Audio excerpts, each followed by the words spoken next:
Wong niku nek ajeng menyelidiki niku kudu nampa pelapurane kedua belah pihak. Ngoten. Sampeyan entuk pelapurane Sunan Prabu Mandura, monggo. Ning sampeyan kudu takon karo aku. Janjane lara-larae apa? Piye? Ngono. Ora kok nampa pelapurane kono terus kono dicekel, kene dibingkem ra entuk omong. Adil macam apa itu?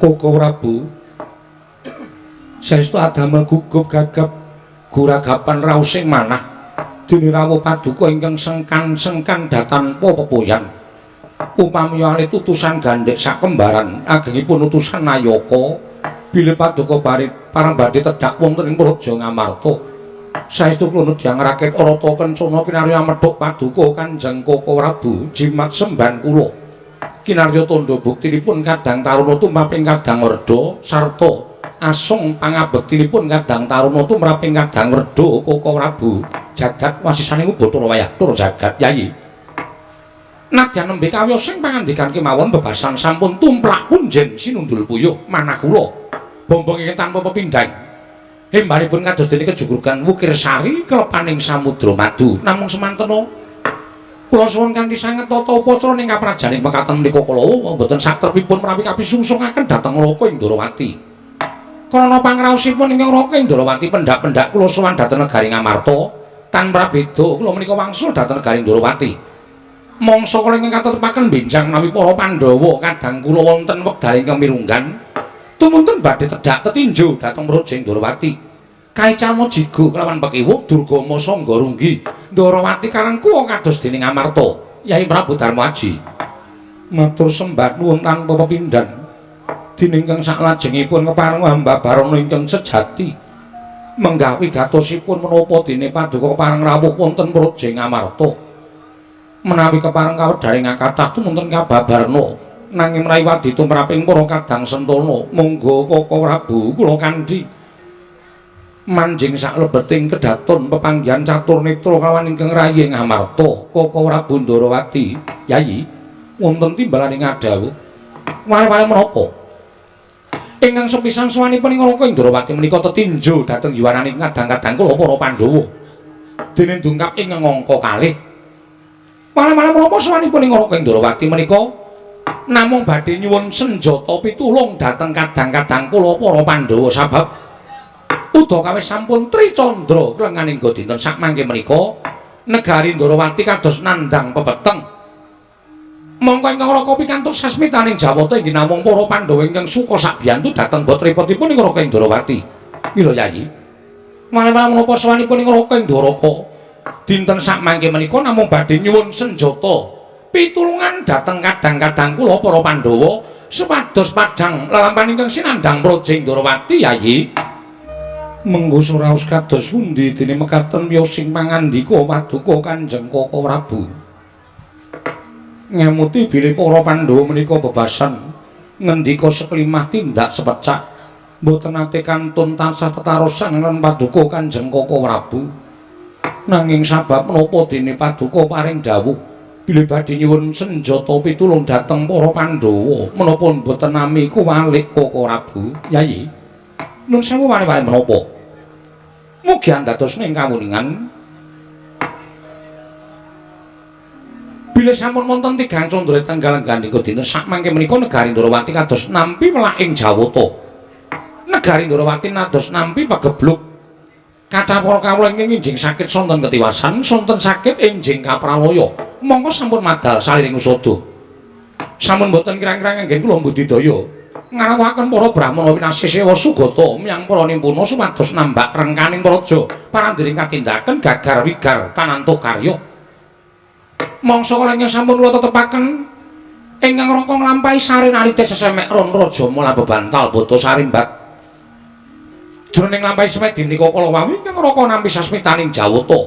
Bilih negari Ndarawati saged waluya nirmala temajati jati mamulya. Menawi para Pandhawa ingkang suka sabiyantu botrepotipun ing Raka Indrawati Yayi. Nggih, Yayi. Mboten marep-arep bawisan dhateng aturipun Nyai Kresna menika babar pisan mboten. Namung sanget boten nginten wanjinjing Kyai Prabu Ndrawati sampun kewarang rawuh wonten negaring Mandura sarwi tawang waspa. Sareng kula dangu menapa ta sababipun dene Kresna sumandhaten negaring Mandura. Niatipun pancen nedya nganti dhateng Loka ing Mandura minangka dados saksi tama badhe aturipun Kyai Prabu Ndrawati ngekunjuk paduka Kyai Prabu Samyaji. Mboten namung kula badhe ngetingalaken labetanipun Kyai Kresna babar pisan mboten. Namung sampun marambah makaping-kaping pendak-pendak Pandhawa menika nampi pepeteng. Kyai Prabu Kresna ingkang saged madhangaken pendak-pendak Pandhawa menika nampi ribet. Kyai Prabu Kresna ingkang saged ngudari ribet menika kala wau. Ateges antawisipun Ngamarta lan Ndrawati menika kali-kali ing atunggal, tiganipun ngemor menika Mandura. Mila suruh sanget sinambya metang dhateng lelabatanipun Kyai Kresna. Kula matur kersa paduka Kyai Prabu wonten suka liraning penggali paduka Kyai Prabu kepareng lamari ngampil wujuding pustaka jamus miyang jimat kelima sada sakmangke menawi badhe dipun aturaken dening Kyai Prabu Ndrawati menika nyatanipun magepokan ing lehen pustaka jamus kelima sada. Koko Prabu kasinggihan mekaten namung semantena kula badhe tetarusan langkung rumiyin kaliyan kadang-kadang kula sekawan jer nyatanipun Pandhawa menika sekawan cacahipun Werkudara. Nggih. Piye Dimas miturut petunganing Siadi? Wah. Yen pancen Werkudara mbok dawuhi munggah gunung jegur segara aku ora bakal wegah. Waton dadi sarana waliyaning praja ing Mak Ndrawati. Aku sagu semanten ugi kula Koko Prabu. Nadyan bebasanipun manjing tumangan kula mboten badhe selak waton dados sarana waliyaning praja ing Ndrawati. Semanten ugi kula Koko Prabu. Kadawan beto barang ing awrat kula mboten badhe selak wonten dados sarana waliyaning praja ing Ndrawati. Semanten ugi kula sagah nglampahi ing tebih kinaros sarana waliyaning praja ing Ndrawati. Koko Prabu. Koko Prabu. Ingkang mekaten mugi kepareng mbabaraken Pandhawa kedah menapa tuwin magepokan kaliyan pustaka jamus miyang jimat kelima sada. Jumbuh kaliyan dawuhipun Koko Prabu Mandura. Yayi, pari-pari menapa? Sasmitaning jawata ingkang sampun kula tampi, negari Ndrawati saged waluya nirmala temah jati jati temah mulya. Menawi ingkang raka ing Ndrawati amboyong pusaka Ngamarta wujuding pustaka jamus miyang jimat kelima sada. Badhe kaboyong dhateng negari Ndrawati kasinggihan mekaten. Wondene pigunanipun menapa? Wanter sabdaning dawa ingkang sampun kula tampi. Negari Ndrawati saged padhang menawi pusaka Ngamarta pustaka jamus miyang jimat kelima sada menika dipun dadosaken tumbal wonten ing praja Ndrawati. Kyai Prabu Ngamarta. Sigra-sigra yen prangana kanca sigra ngrake nawang sesangka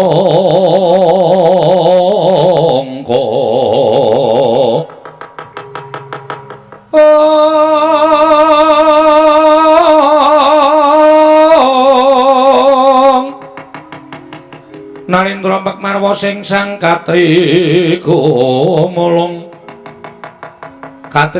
mangrempak ing wadya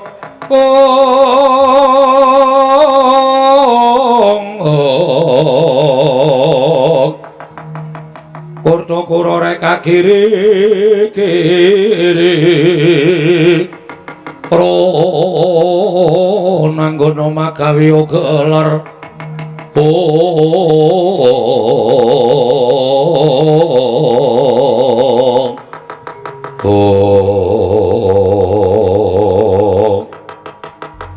Tidemadaning Pasiwara Agung.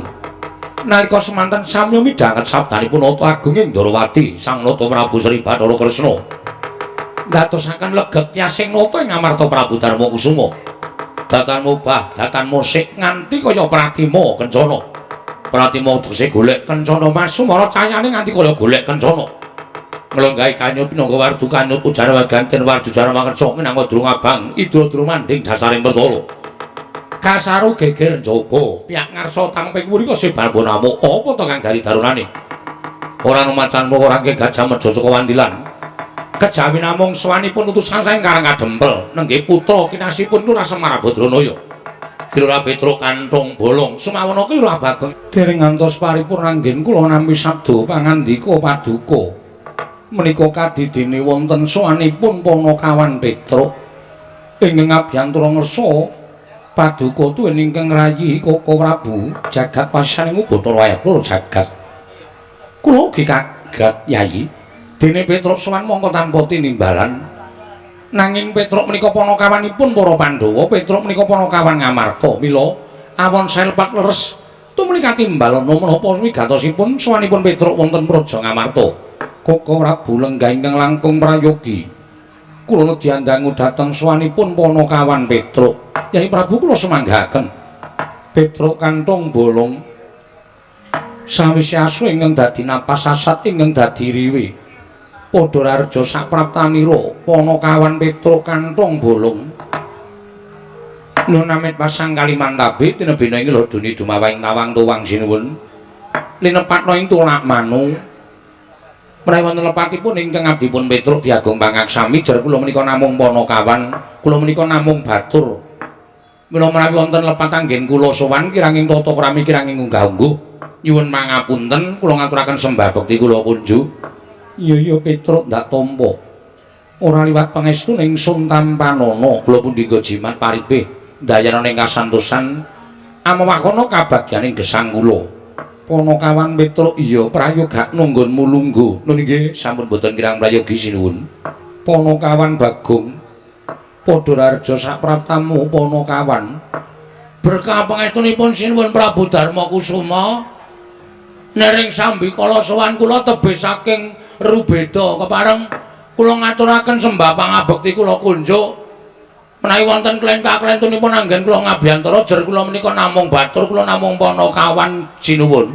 Iya Bagong ora dadi ngopo. Ndak tampa sira ngaturake sembah. Pangestuku tampanana. Kula pundhingga jimat paripe dayana ing kasantosan. Iya panakawan Bagong prayoga nunggonmu lenggah. Sampun boten kirang prayogi sinuwun. Petruk kanthong bolong padha raja sapraptamu. Pangestunipun Sinundarawati wilujeng bekti kula kunjuk sinuwun. Iya Petruk ndak tampa. Pangestuku tampanana ya Petruk. Nggih, kula pundhingga jimat paripe. Panakawan Bagong padha raja sapraptamu. Sinuwun Ndarawati menika. Iya Bagong. Wah, nggih. Wilujeng den bekti kula kunjuk. Iya Bagong nak tampa pangestuku tampanana ya panakawan. Kula pundhingga jimat paripe dayana ing kasantosan. Petruk kanthong bolong padha raja sapraptamu. Pangestunipun Ndara Baladewa wilujeng bekti kula kunjuk ya tak tampa. Bagong padha slamet. Pangestunipun Ndara Baladewa wilujeng bekti kula kunjuk ya tak tampa. Ning kejaba saka kuwi aku tak takon karo kowe Bagong. Wonten dawuh kowe iki wong tuwa apa bocah? Nun nggih tiyang sepuh. Nek wong tuwa lek mung ngabdine negara Ngamarta iki wis suwe apa durung? Walah wis ora iso diitung, Den. Lek kula ngabdi niku wiwit Ndara Pandhawa isih cilik ngantos Ndara Pandhawa saniki pun dewasa kula ngabdi Ndara Pandhawa. Mestine kowe ngerti tata krama. Ah mestine ngertos. Kena ngapa kowe sowan ratu ora laku dodok? Malah Yai Prabu Darma Kusuma mbok jak salaman ki ambek ratu iki kancamu apa piye? Nah kuwi gong masalahe ning kono kuwi. Wong nek ora ngerti tata krama iki kaya ngono kuwi. Terus niki pripun? Nek pun kebacut kula ajak salaman pripun? Kudune kowe ngerti tata krama. Dika patuladan para kawula liyane mbok menawa sowan marang Nalindra. Sowan Nalindra ki eneng tata kramane, eneng unggah-ungguhe, laku dodok nyembah. Arep dikaya ngapa? Kuwi Nalindra ingkang mangreh para kawula sanegara Ngamarta. Kuwi sesembahmu, kuwi junjunganmu. Oh nggih, nyuwun ngapunten nek wonten lepate. Sesune ora dibaleni? Mboten. Kapok kowe. Mau rasah melu malah aman kok. Saiki melu dukane Ndara Baladewa. Kosek aja ngono. Sinuwun Mandura ki duka terus aku muni nyuwun pangapunten ki maksudku wis ben gek lerem. Ning nek aku kon mangsuli dadi geger iki engko. Dadi geger mergane. Lho, dasarku ana. Dasarmu apa? Sinuwun Darma Kusuma tak jak salaman ki ora gerah penggalihe, ora lara atine. Kok iso? Nuwun sewu sinuwun. Apa Bagong? Kula nyuwun ngapunten wau kula ming salaman. Ora dadi ngopo? Do krungu ora kowe? Ha. Iki nek tak teruske rame lho iki. Ning mergo aku ngajeni karo Sunan Prabu Mandura, aku wegah teruske. Wis perkara diketok semene. Wong sing tak jak salaman kowe meneng wae, ora nesu kok. Wong kono-kono geger iki jane nuwun sewu, dheweke iki statuse apa ning Ngamarta? Gong wis. Kowe kok sing marai? Iya ning aku wis. Wis aku ora takon meneh. Dek iki ya daya, aku ya daya, padha-padha entuk wedang segelas. Ngono lho. Tur panjenengane iki Nalendra Liyan Praja. Iki bosku, iki juraganku. Saben dina saben dina tak tutke. Wong dhek tak ajak salamane ora masalah kok wong kono-kono geger. Kuwi lho sing tak ora tepati tak senengi. Dheweke ora ngerti piye to kedekatanku selama ini. Hah? Selama ini. Kuwale. Selama ini karo Sunan Prabu Darmakusuma. Nggih Den nggih. Iya Bagong. Sapa sing meteki sukune nek kesel? Oh. Asu aku. Piye? Apa ora ngerti dumeh aku salaman kok ora. Iki lho, ratu sing ora tau kepengin disembahi kaya ngene iki. Mergo dhek sadar Sang Prabu Darmakusuma. Sang Prabu kuwi artinya pelayan. Dadi dhek sadar dadi ratu kuwi ora dadi sesembahan, ning nglayani karo masyarakat. Ngono kuwi sing apik. Jejak salaman masyarakate ora masalah. Apa duwe dadi ratu kudu disembah-sembah, kudu didolaku dodoki. Nek Darmakusuma sipate ora ngono. Nggih sinuwun nggih. Iya. Oh, wis. Koko Prabu, Nggih, sampun to. Menjenengan menika ya senengane gawe perkara. Wong nyembah ya ora apa-apa, ora ya ora apa-apa kok menjenengan menika geger. lho, sirku ki ming jejege marang peraturan hukum negara Ngamarta aja nganti kawula liyane padha melu-melu.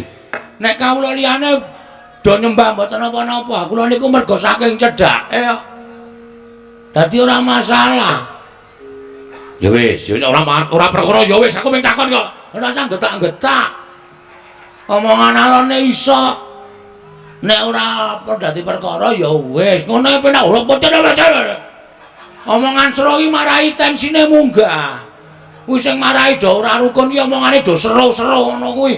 Lembah Mana andhap asor kuwi sandangane wong Jawa. Noni nggih. Oh nggih. Oh mboten. Ngono kuwi apik, sing diwangsuli ya kepenak, sing nampa pangandikan ya ora bakal runtik atine urung-urung kok. Ha iya, ora apa-apa.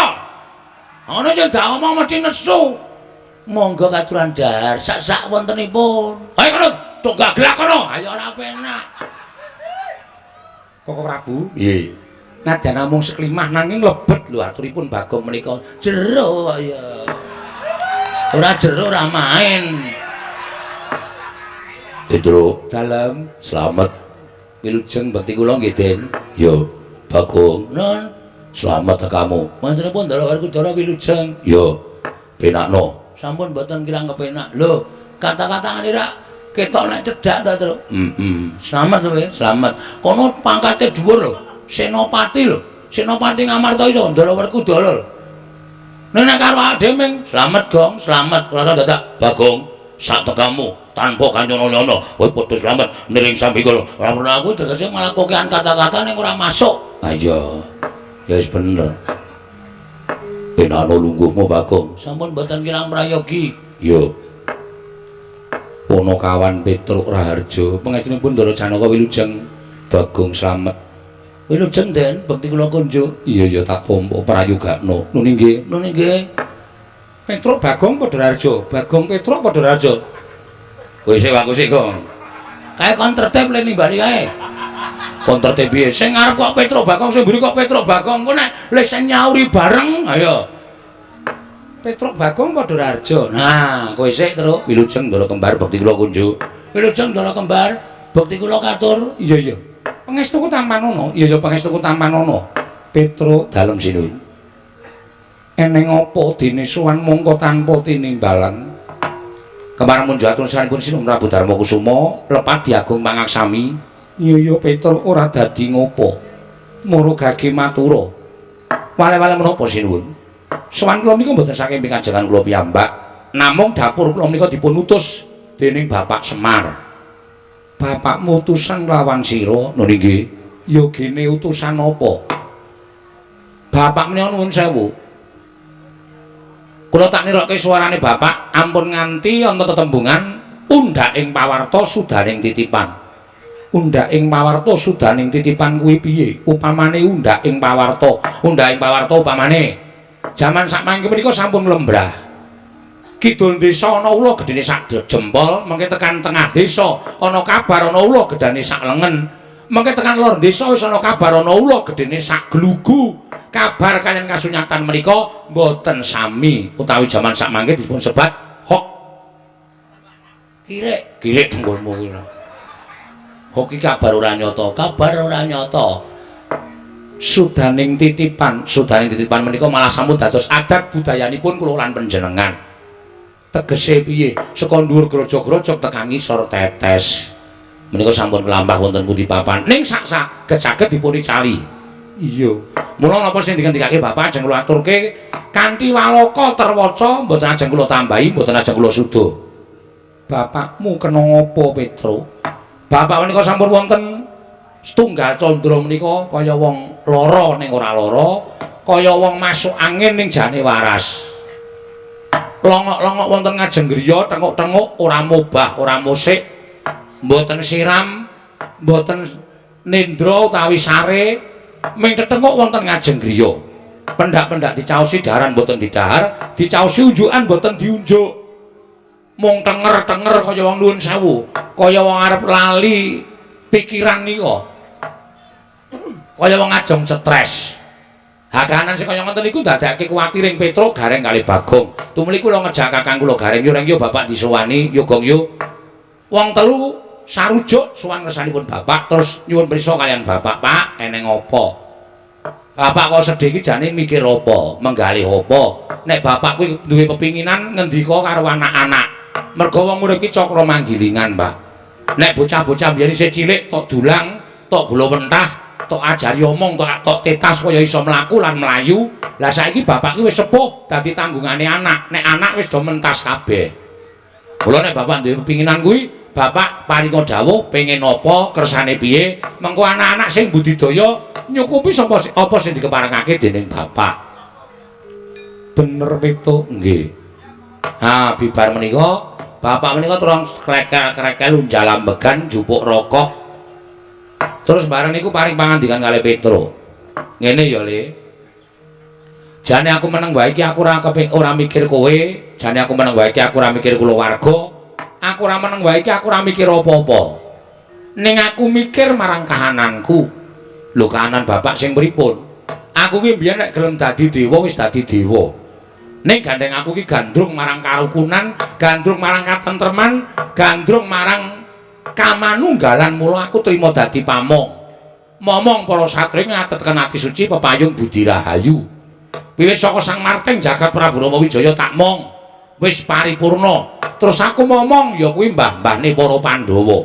Nganti tekan para Pandhawa iki sing paling suwe tak mong. Sing paling suwe nampa pangudangku kuwi para Pandhawa. Wiwit kuncung nganti gelung, wiwit jabang nganti claprang. Kula nuwun sewu. Pandhawa ki satra ing ngatetken ati suci pepayung budi rahayu. Nganti Pandhawa entuk negara Ngamarta, aku melu mukti ngawibawa melu dandan negara Ngamarta. Ngamarta kuwi mbiyen negara ingkang adil, makmur, warata, tias bagya mulya, manunggal tetunggalan. Kerukunane kebak ning negara Ngamarta wekasan disebut negara ingkang gemah ripah loh jinawi, karta, tata, tur raharja. Iya Petro, nggih. Ning jaman saniki kok wis beda. Semar niku susah, aku susah terus. Nek ndi wis ora ana kerukunan, nek ndi wis ora ana katentreman, nek ndi wis ora ana kamanunggalan, kabeh mung bujung marang karep pribadine. Mongko mentala ngidak-idak sanak sedulur, ngidak-idak tangga teparo, ngidak-idak kanca rowange perkara bab ingkang sepele. Malah kepara akeh-akeh ming perkara dhuwit ewon wae nganti mentala ngilangke nyawane sanak kadang sedulur. Lah kaya ngono kuwi ndadekake prihatin atiku. Mula Ngamarta ora tentrem, nek ndi-ndi regejegan, nek ndi-ndi padha bentak sirah, nek ndi-ndi padha tukar padu merga perkara bab ingkang sepele. Kahanan Ngamarta ning kaya ngene iki nek tak nengke wae ora nganti sak siring bawang, sak umuring jagung, sak uruping damar, Ngamarta iki bakal rubuh. Remuk bubuk dadi rempon. Nek Ngamarta rusak, sing dicucuk sapa? Semar. Sing dilumputke sapa? Semar. Mula iki dadi tanggung jawabku. Ngamarta pengen tak pulihke meneh. Ngamarta kepengin tak balekke meneh, dadi negara ingkang kebak karukunan, kebak katentreman. Kawulane padha urip matsinamatan daya dinayan tunggal ceta rasa karsa lan karyane ora nyawang bedaning panembah, ora nyawang bedaning kulit, ora nyawang bedaning tata basa, ning kabeh tetep manunggal tetunggalan sayuk rukun ngangkat negara Ngamarta. Niku karepe bapak. Mula aku pengen bangun kayangan. Lah bareng bapak ngendika kaya ngoten niku kula kaget. Bapak iki wong sekeng, bapak ki wong ra duwe kok arep bangun kayangan ki mengko gek-gek njaluk bantuane anak-anak. Monggo uripe anak-anak ya ora urung pernah kok dijaluki bantuan bapak ki mak rekoso to malah. Ning sadurunge kula matur bapak wis ngendika kaya aja kaget. Aku bangun kayangan ki ora kok papan sing magrong-magrong. Dumadi saka jamrut hergene mutiara mas kencana ora. Ning aku bangun kayangan iki pengen bangun papan sing uripe para menung titah mau embane kaya eneng kayangan. Kayangan iki kebak ing karukunan, kayangan iki kebak ing kamanunggalan, kayangan iki kebak tresna asih marang sak pepadane, kayangan iki ora ana rasa diya dineya, ora ana rasa memungsuhan, anane mung tetunggalan nyawiji. Tunggal tekad, tunggal sedya lan tunggal karsa. Menika gesang wonten ing kayangan. Lah aku pengen mujudake negara Ngamarta iki kawulane uripe kaya ngono kuwi, embane ana ing kayangan. Kula terus mathuk, garing ya cocok, Bagong ya gathuk. Lah terus pripun, Pak? Nek pancen pun niat kaya ngoten, syarate pripun, sranane pripun? Kowe tak kongkon. Aturana Pandhawa lenggah ing negara Ngamarta anu Karangkadempel. Aturana Pandhawa rawuh ning Karangkadempel sinambi mundi pustaka jamus miyang jimat lima sada. Kok Pandhawa dadak rawuh teng Karangkadempel wigatose napa, Pak? Tru. Kawula butuh dibiyuki Barana Picis. Kawula ki ora butuh dibiyuki apa-apa, diwenehi derajat pangkat. Ning kawula ki butuh dicaketi rasane, butuh dikarohke atine karo para pengarepe.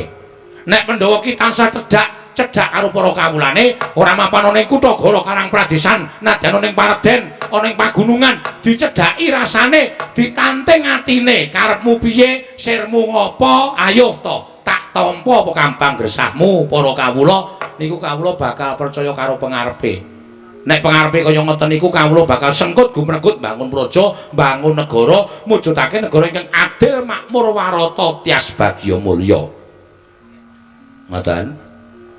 Mila sawan kula sinten pun Prabu Darmakusuma menika ujuping manah kula namung ngestu padha dawuhing Bapak Semar keparenga sinuwun Prabu sak kadang kadeyan kula dherekaken rawuh wonten ing Karangkadempel sinambi mudi pustaka jamus lima sada ngrancakaken wewangunanipun Kyai Semar Badranaya anggenipun kepengin bangun kayangan wonten negari Ngamarta mriku supados mujudaken kawula ingkang adil makmur warata tias bagya mulya ayom tentrem boten wonten menapa-menapa cekap semanten atur kula kunduraken dhateng Pranatacara matur sembah niku.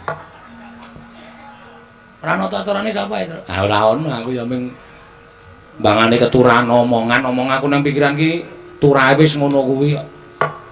Petro dalem apa ingkang dadi panane bapakmu kuwi luhur. Nggih, kula dhewe ya kula niku purun diutus teng Ngamarta mergo kula pikir gayane bapak niku apik kok. Iya pancen bener Panakawan. Nggih. Ning gandeng Pandhawa kuwi 5 cacahe nggih aku tak taren karo Werkudara Janaka lawan kembar dhisik oh menika langkung prayogi mergi menapa-menapa niku dadipun rembag apa-apa menika dadipun rembag sampun ngantos mutusaken sawenehing bab menika namung panjenengan tok mengke ndak mboten prayogi kedadosanipun Panakawan iya Werkudara nggih piye Dimas sira wis midhanget aturi Petruk miturut Dimas Werkudara piye? Wah, Petro. Nun. Gegayuhane bapakmu wibak apik lan becik lan luhur. Mula kandha karo bapakmu. Yen pancen butuhake pabiya, aja saka bapakmu. Ning bapakmu ndak aturi supaya nawu bondo Jodipati ora bakal wegah lan ora bakal aku mingkuh. Aku ikhlas lahir batin. Matur sembah nuwun, Petro. Apa yang dikarepake bapakmu matur marang Janaka mesti tak wujudi Petro. Watun kasembadan gegayuhane bapakmu matur sembah nuwun. Petro, Apa yang didhawuhake bapakmu aku sago. Petro apa yang ngendikake bapakmu aku bakal tumandang karya. Aku sago Petro. Matur sembah nuwun. Iki lho Gong, kaya ngene iki lho. Wong nek pakartine apik tumindake becik, balesane ya mesti apik. Berarti sinuwun Ndara Pandhawa iki ora lali karo labuhane bapak ya, Tru? Ora. Nyatane apa sing dikersake bapak, Ndara Pandhawa langsung nyaguhi kaya ngene ra. Tentrem to. Awak dhewe dikongkon ya ora kangelan, awak dhewe tekan kene ya ora kersa. Ngerti-ngerti kondur bareng karo para Pandhawa. Petro dalem nanging ewuh kaya pangrasaku. Lho sebabe sira ngerti dhewe Koko Prabu Ndarawati rawuh nggih. Iki uga bakal nyuwun ngampil pustaka Jamus Klimasada. Lho. Nuwun sewu. Sira Ndarawati rawuh niku ajeng nyuwun ngampil pustaka Jamus Klimasada. Iya Petro. Nuwun sewu kagem napa? Ndarawati ketaman pegebluk. Bisane waluya nirmala jati temah mulya yen to tinumbalan pustaka Jamus Miang Jimat Klimasada. Mula rawing Koko Prabu iki nyuwun ngampil pustaka Jamus Klimasada kinarya tumbal wadaling negara Petro. Nuwun sewu lho, Den, nuwun sewu. Pustaka Jamus Klimasada menika panggesanganipun para Pandhawa. Pustaka Jamus Klimasada menika panggesanganipun para kawula sak negari Ngamarta. Menawi panjenengan Sinun Prabu Darmakusuma menika koncatan pustaka Jamus Klimasada menika nuwun sewu. Menika badhe apes kegiatanipun wong sing ora seneng karo Sinun Prabu Darmakusuma, wong sing ora seneng karo para Pandhawa, menika damel cintrakanipun Pandhawa, damel pejahing para Pandhawa, bebasanipun angel mijet wae ngranti suwe banyu sinaring. Kula nuwun sewu. Saniki pustaka Jamus Klimasada menika namung kinarya tumbal. Sing jeneng dienggo tumbal menika nuwun sewu apik-apike ming dipendhem niku ateges pusaka ora bali meneh marang Praja Ngamarta. Ateges Pandhawa kecalan pusaka Jamus Klimasada. Menika dipun penggalih. Ning nek panjenengan maringaken dhateng Petro, kula wis matur. Pustaka Jamus Klimasada mboten pisah kaliyan para Pandhawa amargi ndara-ndara kula Pandhawa diaturi rawuh teng Karang Kadempel, tegese pusaka aman. Terus sedaya menika gumantung dhateng panjenengan. Wong ingkang dados nalindra menika Sinun Prabu Darmakusuma, panjenengan dados nalindra nggih kula sumanggaaken anggenipun badhe paring purba wasesa. Paring Sinun Ndarawati kula ya kudu nampa upama panjenengan milih dipun beto dening Petro sareng kaliyan para Pandhawa, Sinun Ndarawati kudune nampa. Menika sepisan. Iya Petro. Kula nuwun sewu. Kok kula kaya ora percaya ya nek Ndarawati ketamen pegebluk. Petro nyatane mengkono. Mangke riyen. Merga saking perkara niku kudu dionceki, digelar lan digulung, diteliti aja nganti buntung tembe mburine. Lire piye dene sira matur kaya mengkono? Dasar kula wonten. Dasarmu apa, Petro? Nuwun sewu. Ngendikane para pinter, ngendikane para sepuh, ngendikane para ulah agama, sing jeneng pegebluk tumama wonten sadengah papan, menika ateges menika Gusti ingkang peparing. Mergi papan menika sampun boten saged dipun dandosi, ya papane, ya menungsane ora gelem manembah, menungsane ora gelem tumindak apik, menungsane tansah tumindak ala, menungsane tansah tumindak angkara. Mila papan menika tumuli dipun paringi pegebluk dening sing gawe jagat. Merga menika mujudaken hukumane sing gawe urip tumrap papan menika. Nika naminipun pagebluk. Iya Petro. Lah saniki nuwun sewu. Sing marahi kula ora percaya. Sing marahi kula tida-tida. Negara liyane ora ketaman pegebluk kok negara Ndarawati ketaman pegebluk. Pegebluk ora bakal pilih papan. Leres. Nek sing dadi ratu niku ratu lumrah. Ning nuwun sewu sing dadi ratu menika Nalendra sing ketitisan dewa. Mongko dirising Sang Hyang Bathara Wisnu. Wisnu niku sapa? Wisnu niku anake Bathara Guru. Negara sing ketunggon Bathara Wisnu ketaman pegebluk niku kula nuwun sewu. Niku ora aneh to. Aneh.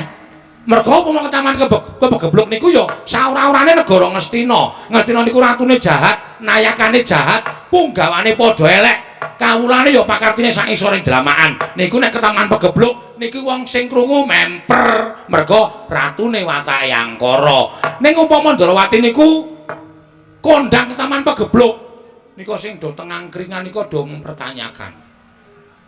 Lho kok iso? Padahal sing dadi ratu niku titijing Sang Hyang Bathara Wisnu lho. Kok iso? Mesti kata-kata kok iso niku mesti tukul teng mundi-mundi papan. Mokal. Lah kok iso karo mokal niku bakal tekan pundi-pundi. Ngoten? Mula kula nuwun sewu. Perkawis menika kedadipun petang kanthi langkung prayogi mangke mendak boten sae kedadosanipun. Ingkang salajengipun kula nuwun sewu. Titising dewa dadi ratu ketaman pegebluk angka kalih nuwun sewu lho sinuwun. Sakmenika kedung jero iso dijajaki ning atine menungsa sapa sing ngerti. Lho nuwun sewu lho. Ketoke runtang-runtung saben dina ning mentala nyilakake, ketoke gulang-gulung saben dina ning mentala nyuduk saka mburi. Mula kudu prayitna sing ati-ati. Kudu prayitna sing ati-ati. Nuwun sewu. Arep Sila Ndarawati menika pendak dinten kumpul kan para Pandhawa ning kula nyuwun pangapunten sing jeneng menungsa menika kedunungan ina lali salah apes lan mati. Saapik-apike menungsa ana eleke, saelek-eleke menungsa eneng apike. Mula nek jroning sampeyan diapiki prayitna bab eleke sinuwun. Alus maning jajaran sekrutane bawana iblis lanang. Petro Kandhapala. Wonten dawuh sinuwun. Kowe mau muni piye? Kowe mau muni piye? Ing atase kowe menungsa, ing atase kowe iki kawula, ing atase kowe iki batur. Lah kok drangap-drangapun sampun kersane Kyai Prabu Darmakusuma. Malah aku ngerti cetha nggonmu matur marang Kyai Prabu Darmakusuma kowe ngiyas karo Ratu Ndarawati. Kowe ngiyas karo Kyai Prabu Ndarawati. Gong, ana sing nesu e. Ha piye wani ra kowe? Ayo iki ratu aku ming kawula. Ora masalah derajat lo pangkat, Tru. Ming gumantung wani apa ora nek cara aku ngono. Kowe kok mikir masalah derajat pangkat to? Derajat pangkat ki aming sandangan to. Kowe karo Sinuwun Baladewa ki di mata Tuhan itu sama.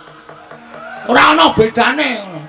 Dadi nek kowe wani, dasarmu bener, ora masalah. Ora kualat ya, kualat ki panganan apa? Neng ngono dadak kualat. Nek ana kuwalate sanggane. Rasa wedi ayo waneni ya. Ya mau wis unek-unekke aku wis sore mau. Aku dunekke wong ora tata krama, dunekke wong ora ngerti unggah-ungguh. Ya kene gede mangsuli. Ya. Nek nesu tenan tandangane. Waduh. Wani apa kowe? Mbok menapa? Mbok menawa dengkulmu, mbok menawa ora.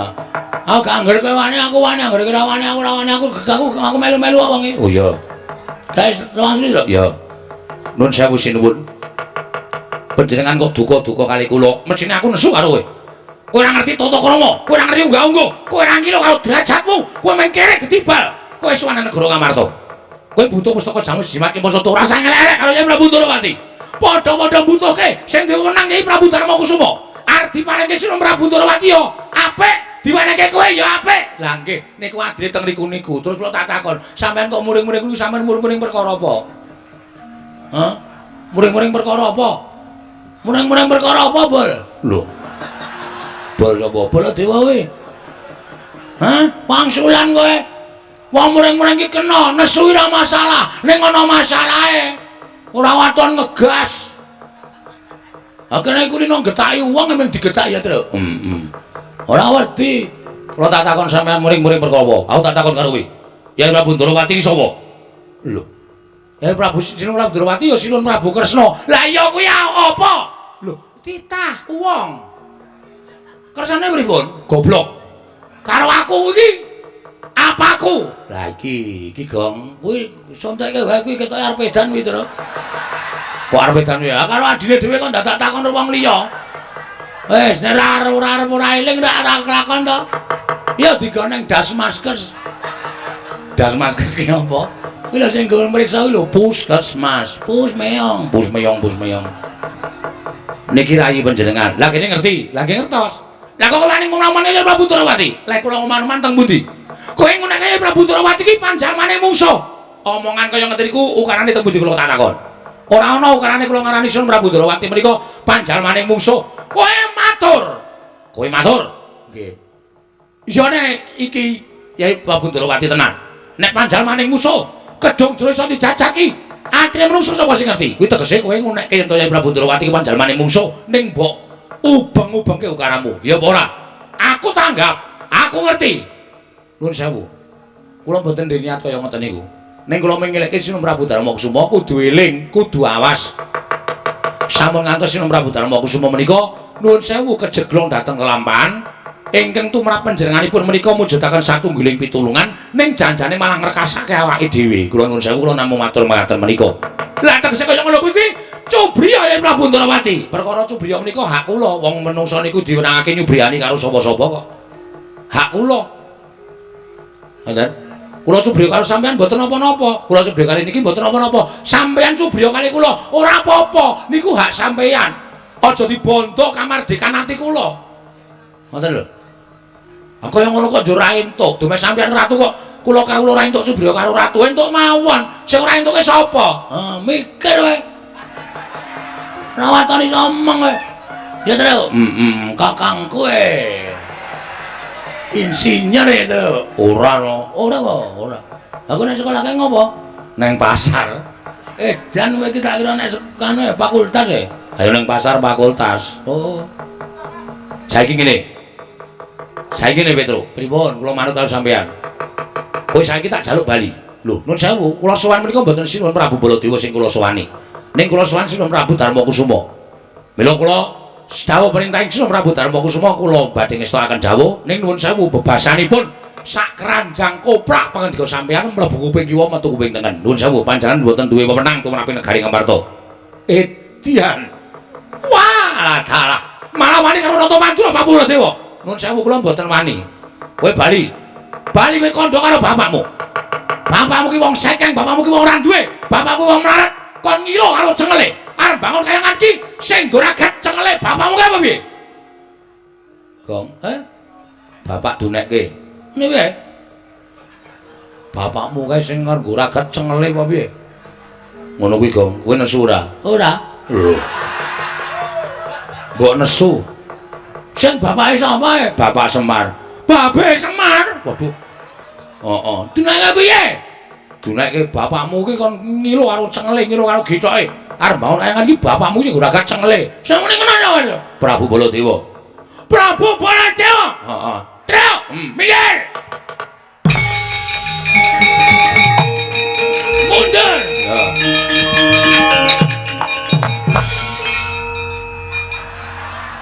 Kowe iki piye to? Hah?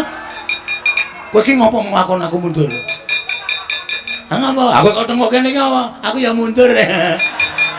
Aku mundur apa? Wedi. Mau jarane kaya menang to. Tenang, tenang. Nuwun sewu, Mas.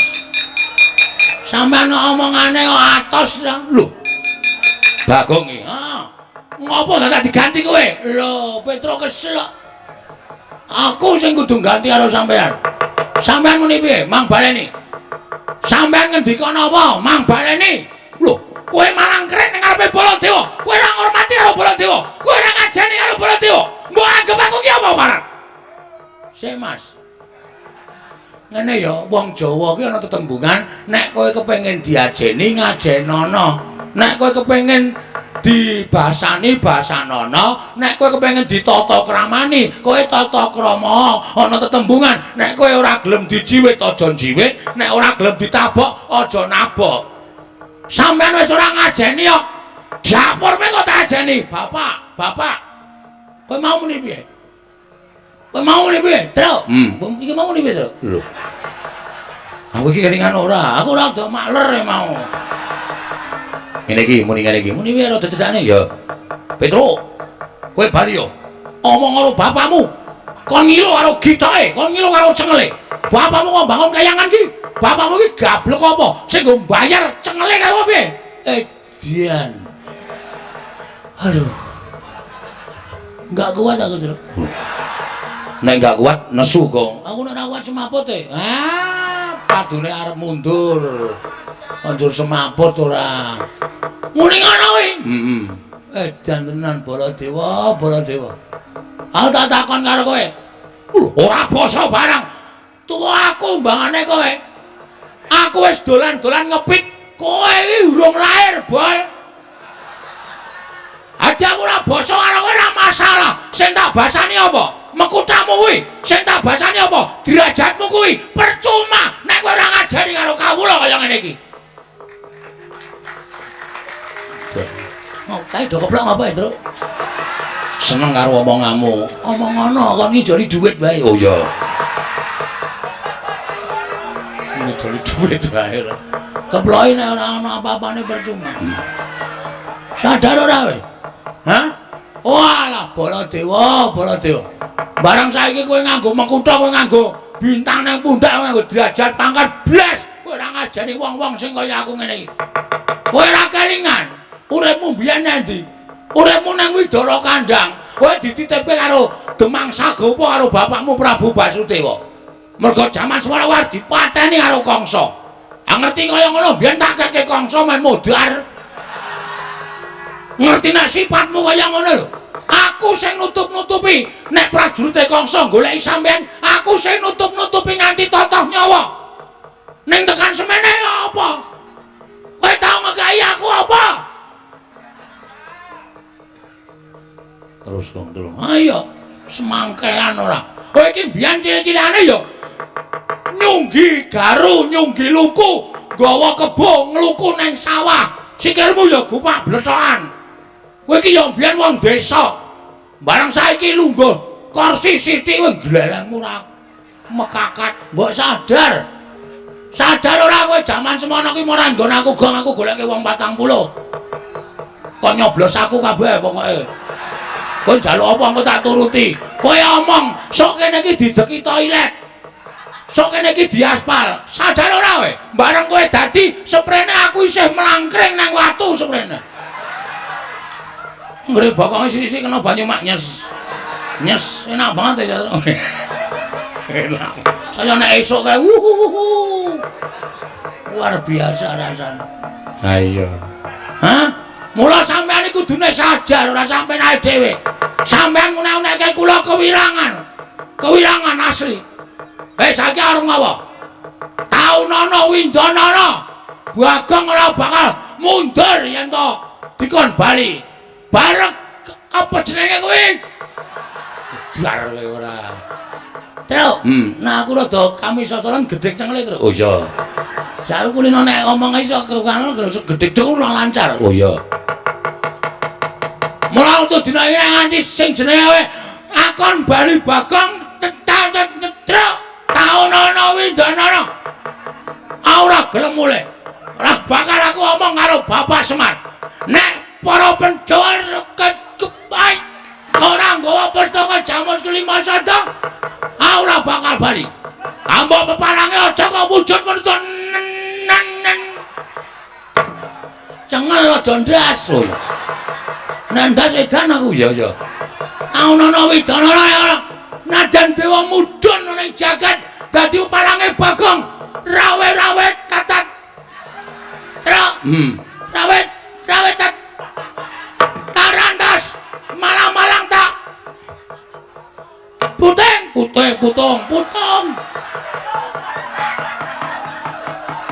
tetep bakal tak lakoni. Lho kowe nantang karo Baladewa apa kira-kira wani karo Baladewa? Oke perkara wani dan ora iki terus wani karo ora iki kowe. Oh aku piye kuwi? Aku wis anu wis guluku wis lara ya terus nganggo bengok-bengok gerti kowe lho ta. Ora dirokoki ra irang iki. Oh. Njaluk ora. Kari loro nggo nang mulih. Oh iya. Wah, ngirit banget iki. Nun sewu. Kula sing dadi wakile. Blas iki jajane iki rembukan apa to iki? Iki rembukan kok genti-genten ki piye karepe? Lah karena mungsuhe wong loro kok, Mas. Dadi aku kudu genti-genten. Ngene, pripun? Tak gawe sayembara napa? Sapa sing cilik gedhe iso ngulih ate jane Baladewa? Menang ya pustaka Jamus Lima Sada. Nun. Sapa sing cilik gedhe iso ngulih ate jane Baladewa? Menang boyong pustaka Jamus Lima Sada. Muni piye, Tru? Sapa sing cilik gedhe iso ngulih ate jane Baladewa? Menang boyong pustaka Jamus Lima Sada. Tandingi, Tru. Semangkean. Aja gawe sayembara, awak dhewe ya gawe sayembara. Sayembara mung apa le? Baladewa. Sapa sing cilik gedene iso ngungkuli kuwandane Petruk bayangan pustaka. Lha sik. Kok aku? Aku seneng ngarep kok. Wah, iki cilaka ora. Aku ora melu apa-apa kok. Ngoten sayembarane. Yo, iso nglake aku bayangan pustaka Jamus Lima Sada. Saniki, yo metu njaba, Mas. Sampeyan aja ngleleng. Kula arep pemimpin kawan metu njaba. Truk. Aku metu jero ya. Oh ya sakaremu aku tak metu jaba. Metu jaba. Ayo, gelandang niku lho ganane.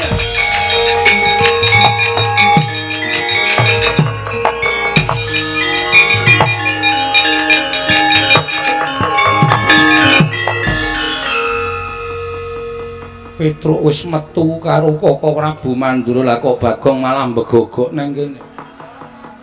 Kula tak takon, nek kula melu metu terus kula nyambut gawe apa wis? Lho, nyambut gawe apa piye? Ah genah to. Petruk mungsuh Prabu Baladewa. Terus kula ngopo? Nonton. Mresane isen no. Dikira kula ora melu-melu tanggung jawab. Terus karepmu piye? Ki kira-kira semene iki sapa sing kepengin gelut karo Bagong?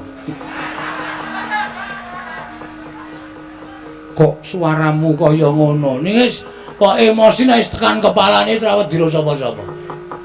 Ngono nggih, ya tak tarenke dhisik. Silakan, silakan. Werkudara. Kae ora. Gede banget Pidak modar kula. Gegeden. Gegeden nggih. Arjuna. Ora mungkin Ndara Janaka gelem kali kula kelengan kali kula niku bose juragane nggih Den. Iya. Aku ora mentala. Prisa piyambak. Lah terus sapa? Ndara Kembar ya ora bakal kersa gelut kali kula. Niki lho. Sinuwun Ndarawati, mestine Petruk kakang kula, Baladewa kakangne Kresna. Lho, kakang mungsuh kakang, adi mungsuh adi. Wah, geger rame. Wani tenan. Wani cah kendele. Koko Prabu wonten dawuh dipun tantang Bagong. Bagong madhep rene. Wah, sampean dereng nyoba kok medhep nek madhep ukuran ngenten iki.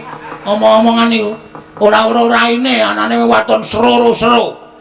Kowe nantang aku apa piye? Nek sampean selo, lho. Wong perang kok selo karo ora iki piye? Ambangane ora ana kegiatan. Nek pancen wani tenan ming ngurene. Oke. Wis nek ra tegeli ngene wis ben sisar geger. Petruk ya modar saka tangane Sinun Prabu Baladewa, aku mati saka tanganing Prabu Kresna. Dimakamke ning Taman Makam Pahlawan. Ora gleleng. Kae gendera putih. Sirna Margolayu. Ayo, nek dipapani wong netrek kadidane pancen kuwi arep nantang karo Sinun Ndarawati. Temune papane wong neter kadidayan. Wani tenan karo aku, Sing tak wedeni awamu. lakon tiban senjata cakra ora mati aja Duntanata Ndarawati. Wah, iki janjine ora nganggo pusaka, Mas. Iki janjine mung gelut biasa kok. Ora nganggo pusaka, nganggo pusaka kula emoh, kula wegah. Menang sampeyan. Lah aku senenge nek gelut nganggo pusaka kok. Wah, surat. Jireng getih wedi mati. Wis rasa gelut. Lho. Urung sida kok wis dibatalke meneh. Aku wonge gampang batalan kok aku. Nggih kira-kira sawang saka adono. Oh, mama ora sida ora sida. Iya. Lah terus karepe piye Bagong? Nggih pun ngoten mawon kula tak nyuwun mawon nggih sinuwun. Iya sing ati-ati. Ning panjenengan perlu menggalih antaraning Semar karo Sinun Ndarawati abot pundi? Pun ngoten mawon. Mang pikir mang penggalih lelabuhane bapak, mang penggalih napa sing pun ditindakake bapak. Kali mang penggalih lelabuhane Sinun Ndarawati. Suwe sapa? Lho, nggih? Iya Bagong, Matur sembah nuwun parang. iya. Sing ati-ati aja kaya bocah cilik. Menawi ya sinuwun kula nyuwun pamit. Sing ati-ati aja kaya bocah cilik. Ndara Werkudara kula nyuwun pamit. Yo sing ati-ati. Aja kaya bocah cilik. Ndara Janaka kula nyuwun pamit. Iya ya Bagong sing ati-ati. Ndara Sedewa nekula kula nyuwun pamit. Iya Bagong sing ati-ati Bagong. Sampun sinuwun mangke damel kedelarung-delarung mboten prayogi kedadosanipun, pareng kula nyuwun pamit madal pasilan. Iya Bagong. Pareng. Iya. Nek ora nganti kaya ngoten niku wis Petruk niku bola-bali wis nang di papan anggere ana daya padha daya bareng Petruk mesti geger. Dewi ngenane teng pundi? Ngastina ya ngono. Ning Ngastina nggih. Jaman kapan? Jaman takon Ndara Garukaca niku lunga-lungane teng pundi? Wah, tantang-tantangan karo Durna kula ya semelang. Ning untung ya iso dicandhet arang cah nika wis waton iso waton ming gegaran kendel cok. Iya. Pun nggih? Iya Bagong sing ati-ati. Pun Den? Iya sing ati-ati. Lho pamit nggih, Bos. Iya sing ati-ati. Bareng Den. Iya sing ati-ati Bagong, iya sing ati-ati. Aku balise ya nem. Nggih. Nomormu dhisik mbiyen to? Tasih. Tak hubungi kok ora tau iso. WA aku ora nyemplung WA-mu. Nggih. Pun ngoten mawon kula tak medal jawi. Iya sing ati-ati Bagong. Jan aku gumon tenan. Mau ya wis tak jawel mau nika.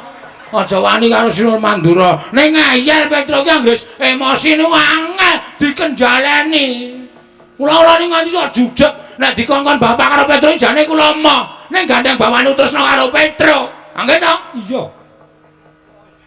Pun nggih, Sen. Iya sing ati. Bareng. Iya sing ati. Kula nyuwun pamit nggih. Iya sing ati-ati.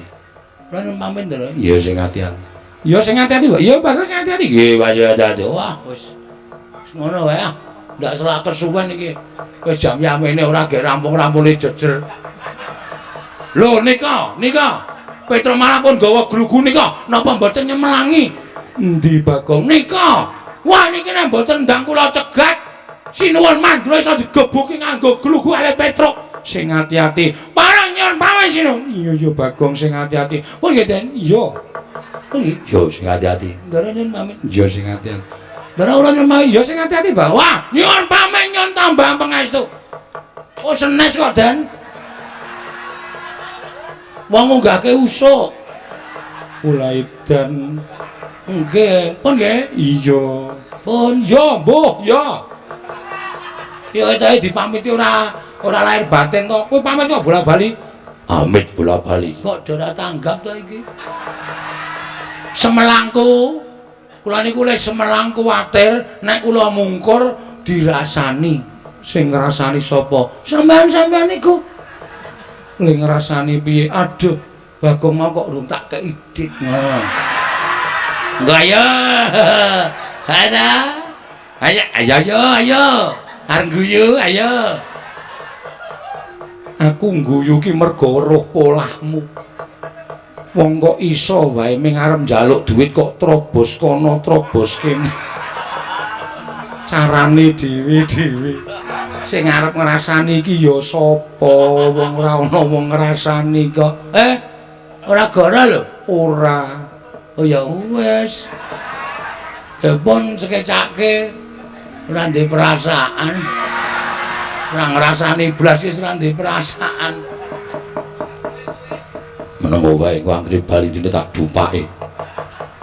Bocah kandhanane ngeyel batur kok wangkali ra jamak-jamak. Yayi, kula wonten dawuh. Sak pengeripun Bagong kliran ana kula madal waselan kepareng paduka badhe menapa. Kula mboten ikhlas menawi ana kan Petruk mangke dipun purasana dening Koko Prabu Mandura. Mila kepareng kula badhe nyandhetang keparengipun Koko Prabu Mandura, Koko Prabu sembah kula ingkang ngumiring jengkar paduka Kanjeng Koko Prabu. Rumangsa ewuhaya penggalihipun Kakang kepiye Dimas loro-lorone padha abote. Aku percaya marang kabijaksananing barep Kakangku. Bakal muparingake kresna kuya prayoga. Ayo Pandhawa bareng sowan ning Karang Kadempel kuya apik. Kabeh mung gumantung marang barep. Jer sampeyan minangka dadi pengayomaning para Pandhawa lan kawula sak negara Ngamarta. Arjuna darep piyatur apa? Mboten nami arep barep bapisang. Namung menapa dipun ngendikaken Kakang Mas menika kepala saestu. Werkudara, nggih. Nanging saora-orane bola-bali Dimas wis bisa paring pepadang tumrap penggalihipun Kakang. Gandeng iki wanci bedhug. Munggah papan panembah nyembah marang sing gawe urip ana ing wanci bedhug. Sawise kuwi aja medhun saka sanggar pelanggatan nanging ngagungna asmaning Gusti. Nyebuta asmane sing gawe kuwasa sarta sing gawe jagat marambah makaping-kaping. Aku percaya Gusti bakal paring kepadang marang barep Kakangku. Dimas kadangipun Kakang ora nyono babar pisan. Kuwi ingkang wigati lan tumapun Kakang ingkang paling becik. Ing mengkono bubarna kang padha sibu jenengipun Kakang kundur ngedaton. Yo ngestake dawuh kaya wis ora ana dawuh maneh Dimas Haryo Werkudara. Wis anggene maya Wisnu Pradenta.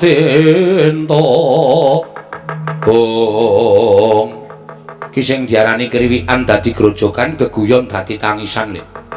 Ketoke kaya mengejak gojek ning kok Sinuwun Mandura kok kaya tenanan karo awake dhewe. Kowe aja nganggep nek Sinuwun Mandura ki gojek. Arepa kae pepunden, arepa kae iki bendara, ning arang-arang ketemu karo awake dhewe. Tur kae mbelani Sinuwun Darawati ya tenanan. Mula nek Sinuwun Mandura wis sumbar nganake sayembara, wis saguh ngleboni sayembara ya dilakoni, Tru. Nek perkara olehku gelut karo Sinuwun Prabu Mandura aku ora masalah. Terus ning ana sing aku sajake kaya wedi nglakoni iki, Gong. Kok wedi apa? Sinuwun Mandura nglumpukke anak-anak Pandhawa. Ndara Garukaca, Ndara Antarja, Ndara Antasena. Dikandhani mbok menawa ling ngendikake Kuntul dikandhake bak dandang dikandhake Kuntul. Tegese lelakon kasunyatan dikandhake ora nyata. Wekasan sing dadi punjering keluputan awake dhewe. Terus anak-anak Pandhawa do ngoyak karo awake dhewe merga wis padha diseni swara karo Sinuwun Mandura. Piye? Jajari nek kaya ngono kuwi. Mung awake dhewe ora Sinuwun Mandura ning Ndara Antarja, Ndara Garukaca, Ndara Antasena. Monggo kuwi pepundhene awake dhewe, kuwi anak-anak Pandhawa. Ngene Tru saiki. Nek mitrataku lho, ya. Nek mitrataku saiki ngene wae. Terus piye karepmu? Bangane awake dhewe kalah diajar karo anak-anak Pandhawa sing jeneng cacing kepidak menungsa ngolek kuwi ora ngrasake lara ning butuh males. Ha iya, terus nek kowe arep dikapak-kapake aja gelem mergo awake dhewe madeg ana ing bebener. Benere awake dhewe mbelani bapak. Wis ngono wae. Sapa wae sing arep mula sara karo awake dhewe, sapa sing arep gendak sikara karo awake dhewe kudu wani. Sing maju anak-anak Pandhawa ki justru kuwi. Kuwi anak-anak kemarin sore to? Ha iya. Anak-anak wingi sore Gatotkaca Antarja Antarsena karo awake dhewe dibanding kaya dhewe buyute awake dhewe. Arwane awake dhewe iki dhek ora iso mikir wae piye.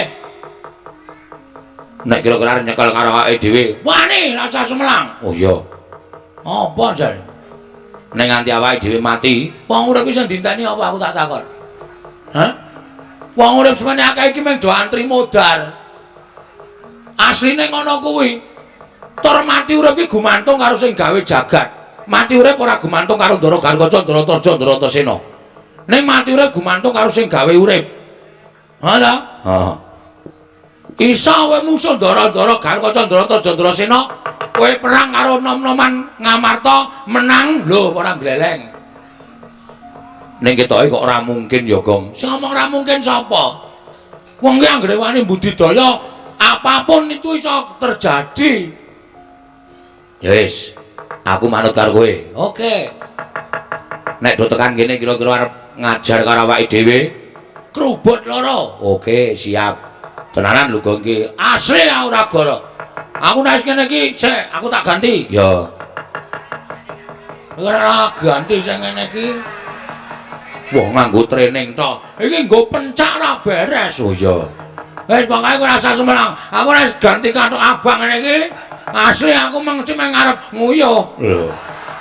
Tak kira nek arep perang ora. Dadepi tra aja semelang. Ya, manut karo kowe, Gong. Oke.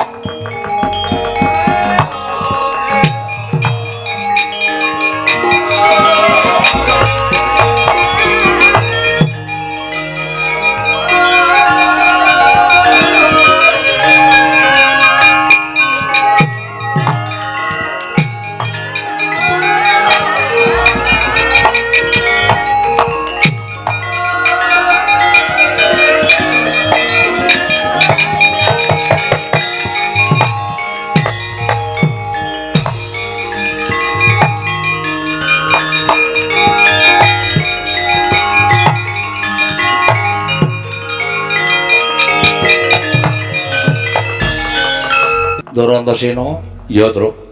Bekti kula katur nggih, Den. Ya tak tampa pangestu tampanono ya, Pitruk. Nun nggih sangat anggen kawula mundi. Ndara Antasena? Iya, Gong. Bukti kula katur nggih, Den. Ya tak tampa. Kok pasuryane ora kaya adate? Sampeyan niku nek teko mesti ngedum rokok lho. Niki kok kaya ora ana piye niki? Sik, perkara aku ngedum rokok ki rak lega atiku. Nggih. Wangsulan, Tru? Ya. Ning kok saniki kaya mboten lega, jujur wae aku ora lega rasaku, Tru. Mboten lega rasane mergane aku nampa panjenenganing Prabu Mandura. Yen to kowe wani karo Prabu Mandura, iya. Oh nggih. Lah terus sebabe sampeyan rawuh mriki jalarane napa? Aku diutus karo Mandura. Ken nyekel kowe. Nyekel pripun? Tak bondo, tanganmu tak krincung sikilmu. Tak leboke pakunjaran. Kok iso? Kok iso ento? Ento sapa? Ento Sena kuwi. Kok ora aja dilebokke pakunjaran niku lah salah kula napa? Nek kula melakukan penipuan, perjudian, penusukan niku sampean nyekel kula ora masalah. Ha kula niku ora nglakoni napa-napa arep dirangket. Kowe wani karo Siwa Mandura, ya to, Truk? Ya to, Gong? Kowe wani karo pepunden padha karo kowe nampa keluputan. Kowe gawe isin pepunden Pandhawa. Kowe gawe wirang pepunden Pandhawa. Kene, ulungna tanganmu tak bondo.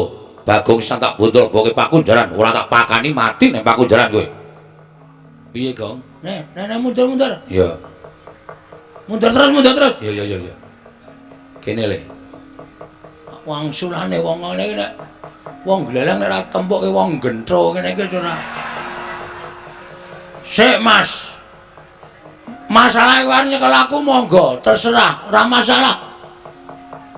Kula niki warga sing manut pernatan hukum negara Ngamarta.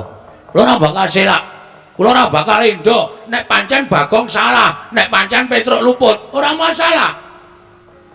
Nek sampeyan iso nuduhke keluputane teng pundi, kula melanggar pasal pira, niku monggo ajeng manghukum. Nek mengke riyen menyingili Kidik Burataya. Apa, Tru? Menyeliki diki.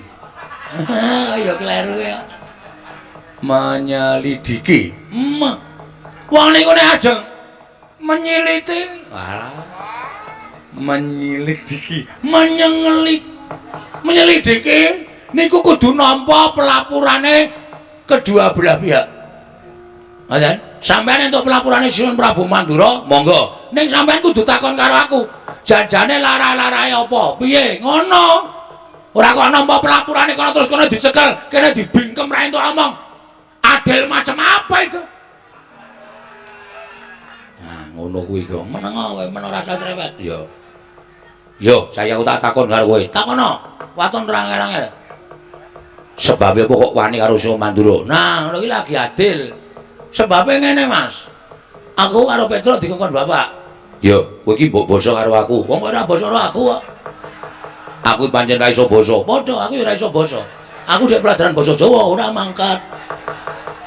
Wah, ngayani ra Jawa. Meneng wae to. Yo. Aku dikongkon bapak. Yo. Kon sowan ning negara Ngamarta. Apa? Apa to? Apa to wigatine? Ya kowe mung dikongkon supaya mboyong para Pandhawa rawuh ning Karang Kadempel. Sebabe bapak arep bangun kayangan. Dudu papan sing magrong-magrong kaya kayangan dudu. Ning bangun morale para kawula sak negara Ngamarta supaya uripe ana ing kayangan, kebak karukunan lan katentreman. Paham? Terus syaratnya siji. Aku kudu mboyong para Pandhawa. Mboyong para Pandhawa. Sinambi mundi pustaka Jamus Myang Jimat kelima sada. Terus Rawuh Prabu Kresna ya ngendikake nek arep mboyong pustaka Jamus kelima sada dienggo tumbal wadaling negara Ndarawati merga Ndarawati ketaman pegebluk. Sampai di situ, waduh. aku curiga. Apa, Gong? Curiga Iki keris. Halo, wonten mencurigai iki lho. Cubriya. Aku cubriya. Sinuwun Ndarawati iki Nalendra Titis Wisnu kok negarane ketaman pegebluk. Itu hal yang mustahil. Ha ta? Ya, terus Pegebluk iku tiba ning donya dienggo papan sing elek. Papan sing apik ora bakal ketiban pegebluk. Mula kula curiga. Ya nek Sinuwun Ndarawati niku kenan, nek palsu, nek mung arep gawe boyong pustaka Jamus lima sada, napa mboten kapitunan? Wah, kula matur ngoten niku Prabu Baladewa panos maning jal-jalanan. Petro, Bagong. Kere ketibal 17. Wong elek nyolok mripat. Mung Batur kok wani karo Nata Ndarawati. Kowe iki meng kere sadar. Kula sadar wong kula ya kere tenan. Kula ora apa-apa dunake kere niku ora apa-apa dunake wong ora duwe ora masalah. Wong kula ya ora duwe tenan, kula niku ya wong melarat tenan. Lah iya, lah nggih. Hambareng tekan ngendone Sinuwun Prabu Baladewa paring pangandikan. Kowe bali aga omong karo bapakmu. Bapakmu ki wong sekeng, bapakmu ki wong melarat. Semar ki wong ora duwe bangun kayangan. Sing nggo bayar cengele bapakmu kuwi. Ha iki wis bajigur iki. Iki wis melebi apa jenenge unggah wis nglanggar tata krama nganggar unggah-ungguh. Sane ngene Mas. Perasamu sebagai anak. Yo. Nek bapakmu DC piye? Aku nesu. Pamane tau nekke Antasena anake wong Werkudara, wong drogak-drogok, wong ra iso basa, hunah-hunuh. Rasamu piye? Wong mau tak ajar mergo ngino karo bapakku. Padha aku. Aku ngene iki mbelani bapakku to. Ento iso ketemu Antasena. Undang-undane ento. Ento itu tukang nata gamelane, men.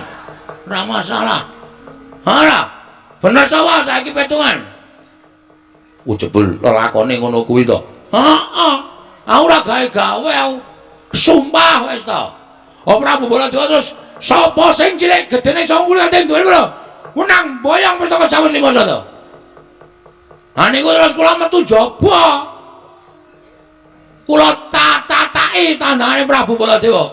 Ngoten. Kowe ngerti aku mbok-mbokane kesadar ora kowe? Nah. Berarti kurang seru. Heeh, aku wis ngerti. Nah, mula niku sampeyan iso metung, sampeyan iso mikir. Ngoten. Pripun kok iso kedadian kaya ngene iki? Sampeyan arep belani sapa? Sampeyan arep belani Prabu Baladewa? Ora masalah, ora masalah. Sampeyan mungsuh karo kula. Jajal ye. Buktake wong Depok kene. Antasena karo Bagong menang sapa? Nek menang sampeyan, Piyai Swinakae wis nglumrahke. Lumrah Antasena Satriya. Nek menang kula, sampeyan isin selawase. Ngono ye. Ora ketap-ketip ento. Entanto. Kowe meneng lho cah jireh kok wae. Wisane mung dekem nang mburi kok. Wah dadi critane ngono to. Aku wis omong. Kuwi ladalah. Ora ladalah iki serius. Piye terus piye? Ayo golek got sing jembar. Rupa wani jembar wani, padangane wani, petengane apa meneh? Wah, nek ngono nek aku ngewangi Siwa Mandura, salah aku, Gong. Aku iki tergantung pikiranmu. Salah karo ora iki gantung sampeyan menggalih. Monggo, ngewangi Baladewa. Oke, ora masalah. Sampeyan bantu kali kula, matur nuwun. Tegese sampeyan nom-noman sing sadar karo kahanan to.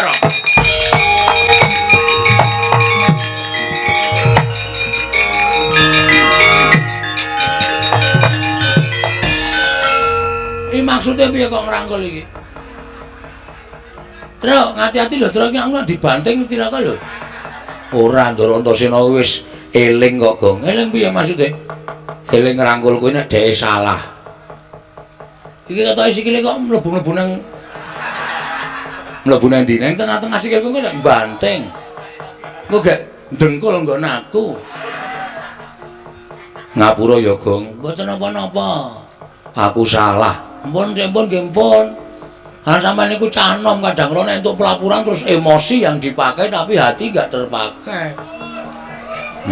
Bener. Terus ngubyang-ngubyung ngalor kidul. Yo. Barang digenake, aduh getun aku, getun tiba mburi. Mula jenenge Cibubur. Lho. Kok tadi Cibubur ngopo? Nasi sudah menjadi bubur. Ora ono cinasi. Aneh-aneh ora. Yo. Ya wis nek ngono aku salah. Terus pripun iki? Kowe tak ewangi aja kuwatir. Nek ewangi pripun? Aku tak ngewangi karo kowe entuk ya, Gong. Entuk yakin entuk. Pripun? Yo, wah gleleng iki.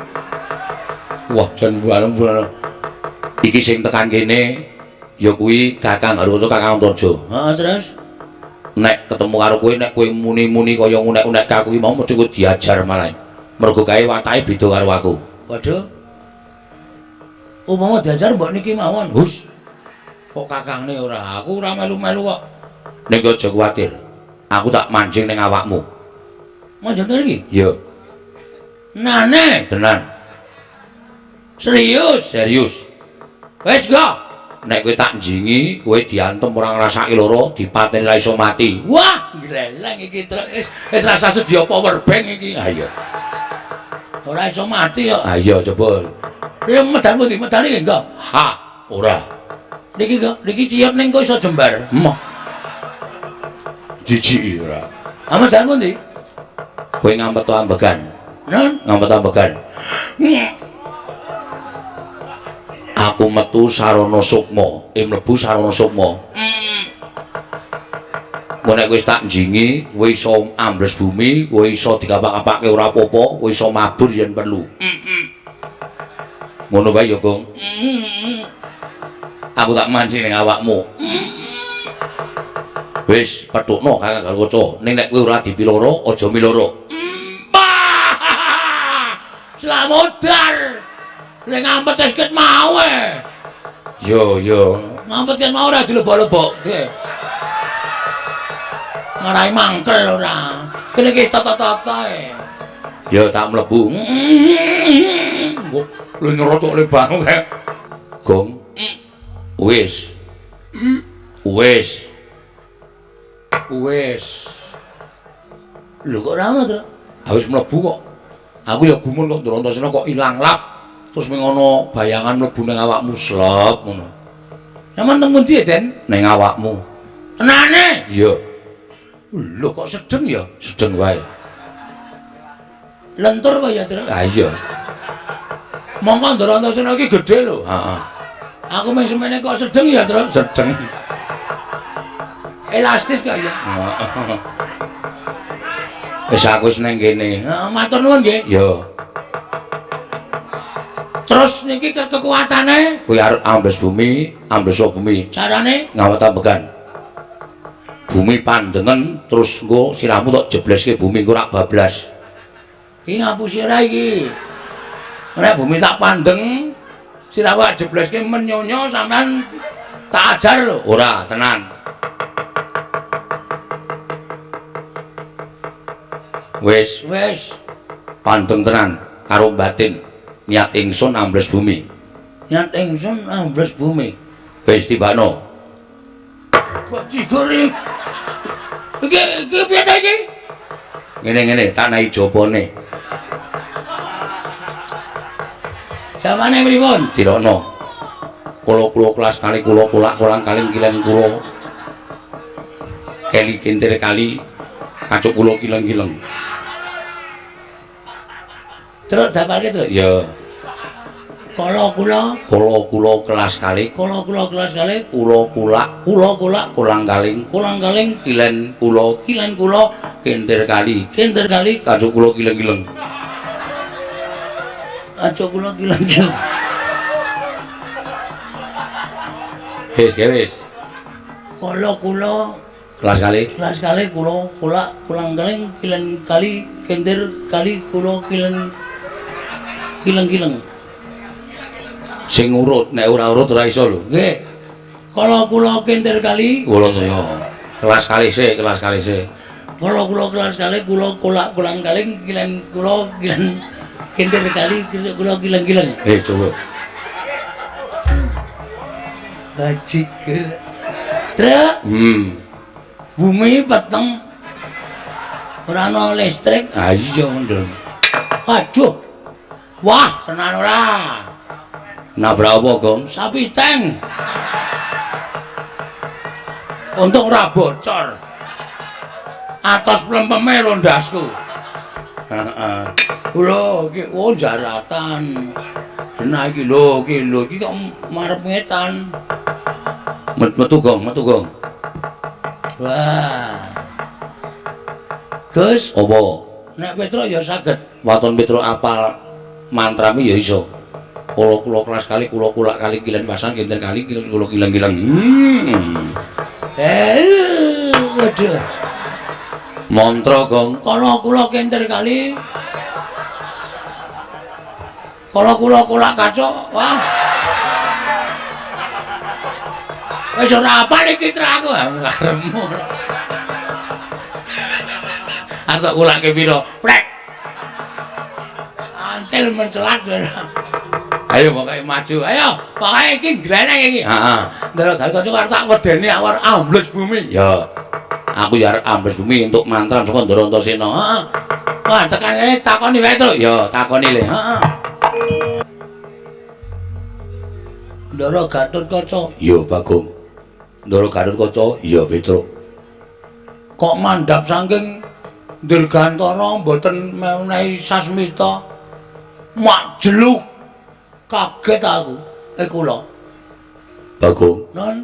Petruk kon maju. Bentar kowe. Ternyata bukan saya.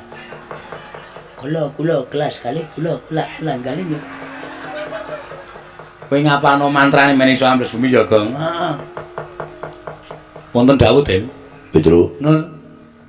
Kowe tak takoni jujur. Nggih. Kowe wani karo Siwa Mandura. Nggih. Lek pancen bener tegese kabeh sing digendikake Siwa Mandura mau kabeh nyata. Pancen nyata, kula wantun Sin Prabu Mandura, malah kula wantun mlebeti sayembaranipun Siwun Prabu Mandura. Petruk. Nun. Tekan kene aku bakal mbuntut tanganmu ngrincung sikilmu. Mapano. Yen perlu kowe bangga kepancat pundhamu tak gembol ndasmu. Ora sudi aku duwe abdi kaya Petruk, mirang-mirangke karo wong tuwa, mirang-mirangke karo Bendara, mirang-mirangke karo Gatotkaca. Aku isin di ati karo kowe. Tinimbane kowe memirang marang lenggahe para putra Pandhawa, mapano sirnake babar pisan. Gong ora sro-sro kuwi aku arep omong-omongan malah. Nuwun sewu, Den. Nek perkara kula ajeng mampet jai mboten napa-napa, mboten napa-napa. Ning nek pancen kula salah, nek pancen kula kleru. Ning nek kula mboten salah, kula mboten kula arep dipateni niku terus Petruk niku menungso kok dipadake kewan. Kewan niku ora kleru ora salah, dipateni menggo pemarem atine para menungso-menungso niku. Nek Petruk niku menungso ya, Den. Sampeyan kudune iso menggalih. Apa to sebabe kok Petruk wani karo Sin Prabu Mandura? Petruk niku sajake dadi abdi ora tau wani karo sapa-sapa wae, ora tau. Kaling Rama ora tau wani arep Kang Rama niku mplaki karo Petruk, ning tak anggap niku katresnan. Ngoten. Sing jeneng tembung kasar niku aja dianggap kasar, ning kadang kala niku katresnan. Petruk Gunta, ana iki Ndara Werkudara sing ngendika bapakmu niku ning ati penak. Petruk edan, Petruk kentir, niku teng ati penak, merga niku tresna kalih kula. Ning tembung sampeyan iki wau mboten wonten tembung katresnan, niku tembunge wong sengit, niku tembunge wong ora seneng, niku tembunge wong kasar. Petruk mapan pancen gembol ndasmu. Kok ngono ta kowe? Kok dadi sampeyan ora keli kajaman sampeyan niku lha omong. Sampeyan ora keli kajaman kula niku ngomong karo sampeyan. Wit cilik nganti gedhe, wit kucuk nganti glung, wit jabang nganti craprang. Sikil tanggo sirah-sirah tanggo sikil. Supaya aku niku nyumuru Pindra Gatotkaca niku dadi satriya sing iso dindelke dening negara. Kula kelas kalih kula. Oh tak gebuk sangelmu lho, Gong kowe. Keseron kok, keseron Drona. Oh iya. Lara ati kula. Sampeyan kula somboten. Sampeyan niku kula omong wit cilik. Nek karo bapak sampeyan nek mau omong Ndara Werkudara niku kau. Anggere sampeyan Ndara Werkudara ora kebeneran. Gatot. Gecek ndasmu. Niku sing goceki sapa? Kula. Sing elengke Ndara Werkudara sapa? Kula. Ampun Den niku Kang Putra. Kalah karo Stijo. Idan ndasmu. Bola-bali to ngoten niku sing goceki kula. Kula sing ngelingke. Kedane sampeyan. Saniki ajeng motol ndas kula. Ya kebangetan to, Den. Nek sampeyan pun mentolo monggo, ora apa-apa. Ora apa-apa monggo. Mang Potol. Niki mboten drat-dratan landet.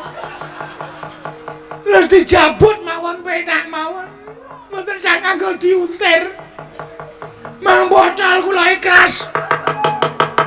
Nek nganti kula mati, nyawa kula tekan swarga, ketemu mbahmu.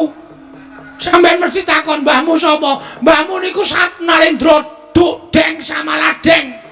Ora ana wong sak jagat iki sing wani karo Prabu Pandhu mboten wonten. Mula Ngastina biyen tentrem. Mergo ora wani karo mbahmu. Nek nganti kula mati, sapa kula munggah teng swarga ketemu Ndara Pandhu. Petra, kok wis mati? Kula yo matur nggih.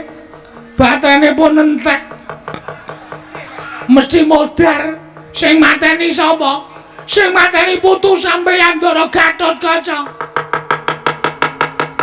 Gatotkaca ki anake sapa? Gatotkaca ki anake Werkudara. Lho lah kok dadi mateni kowe? Nggih sinuwun iblis larat. Putu ora iso diwulang. Minggir aku tak medhon tak ketemu karo Gatotkaca. Sampeyan ketemu karo mbahmu. Dunek-unekke. Ndara Pandhu niku ora tau nyeneni kalih kula, ora tau ndukani kalih kula. Kok putune karo matra ndas kula. Enggak. Niki dipotol gampang mau wis tuwa kok, Den. Wis ora wulet. Nek nganti sampeyan ketemu karo mbah sampeyan kula ora tanggung. Nek nganti sampeyan dunek-unekke wong tuwa sampeyan Pandhawa kabeh, kula ora tanggung, Ndara.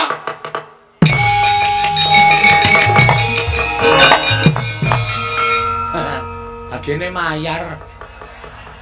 Endi ngonone kok mabur wedi. Kula kelas kali kula. Diapur. Gong non ora sah nganu, ora sah diapalke. Terus pokoke kowe arep ambles bumi kari batin tok. oh nggih. Piye, Tru? Sukses. Terus kaca tak apake? Tak tangisi. Kowe kok iso nangis? Monggo kowe ora tau nangis lho, Tru. Anakmu mlebu rumah sakit kowe nanggap dangdut tok. Cengelmu ora. Ora ndek perasaan kok soalé. Ada? Oh, ora wae kok. Ah wae. Climen orjenan sing nyanyi bojone Bagong anu Gareng ta. Kowe kok ora golek iso penyanyi liyane, ora iso golek penyanyi liyane anggere muni ewo sing diundang bojone Gareng.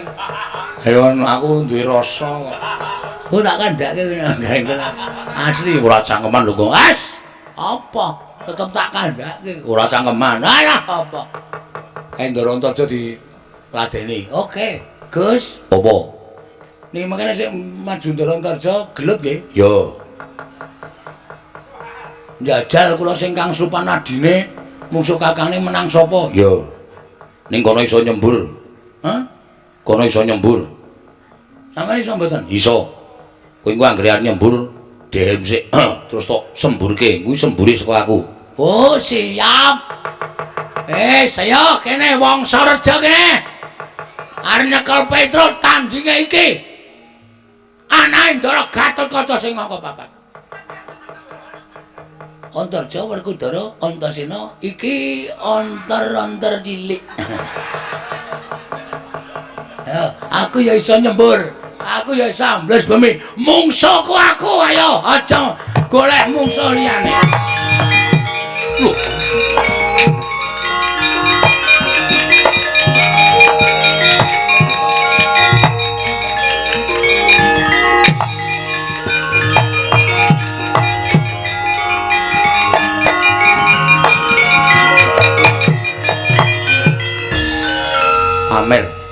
Pamer. Wiwit kapan kowe iso ambles bumi? Kaget lho, ya.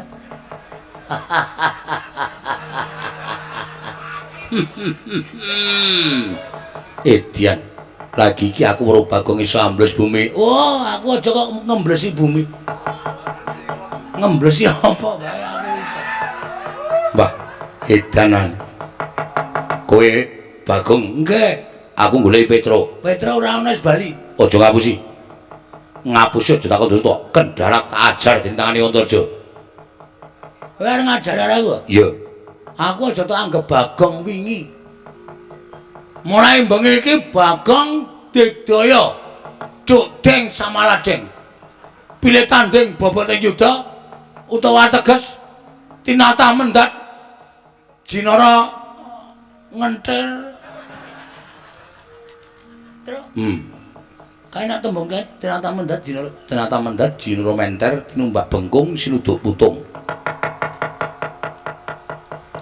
Tinata mendat jinara menter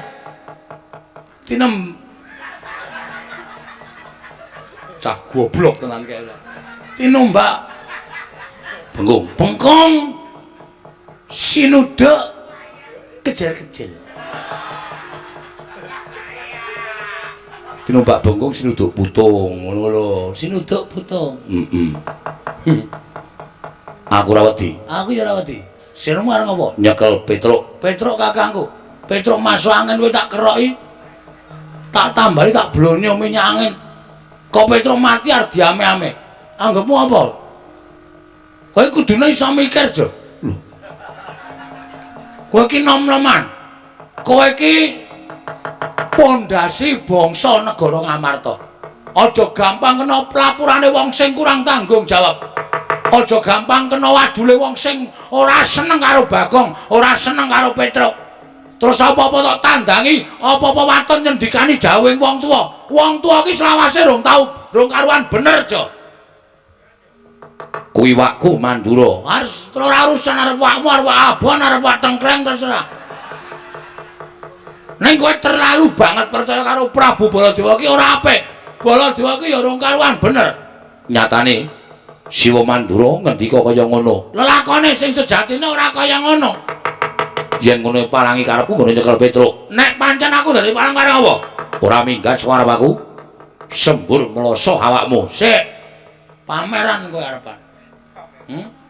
Kok sing iso nyembur sak donya iki meng kowe. Kowe pamer, kowe putu ula, iya. Kowe putu mbahmu dewane ula. Ora masalah. Semar ki ya dewa. Semar ki Sang Hyang Ismaya. Kae kakane Bathara Guru, kae aja kok nyembur. Nyemprot kowe iso kae. Iki arta buktekane Bagong ki anak Semar. Sing pancen wis diparingi jaya kawijayan guna kasantik. Ungano dadam. Nek pancen kowe iso nyembur aja sumbar. Aku semburen. Nek aku tok sembur aku gletak. Aku ora eling. Aku ngakoni kalah. Weh, wong ki aja sok kibir, ndak kejungkir. Aja sok pamer. Mengko ndak kowe kuwi keweleh. Ngono? Nyoba ye.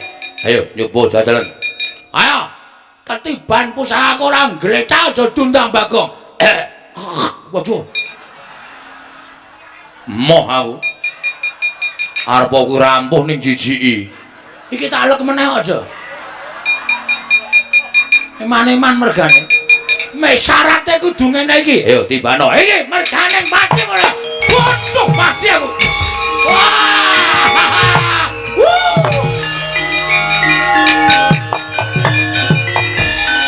Piye, Kong? Waduh. Sapa-sapa tak semburi kabeh. Aduh. Kong. Panas, Kong, dadaku. Panas, Kong. Kapamu kapan kowe? Ayo, arep aku ngewangi kowe ning utangmu sahur ora? Oh. Aduh, Kong. Aduh, Guru.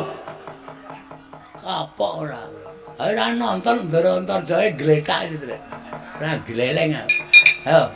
Ayo, Gong, ora ngono ki, Gong. Ora main-main, aku ora seneng carane kaya ngono, Gong. Aku wegah.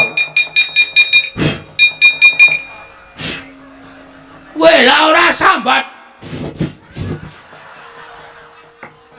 Mlonyo awakmu. Panas banget, Le. Oh, gleleng aku. Heeh. Awang wis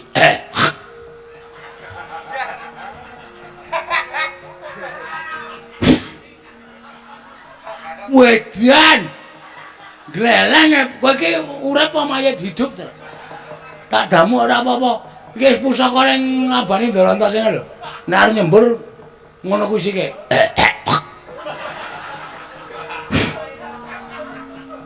Kok mengisis saiki? Hah? Kok mengisis? Dan apa?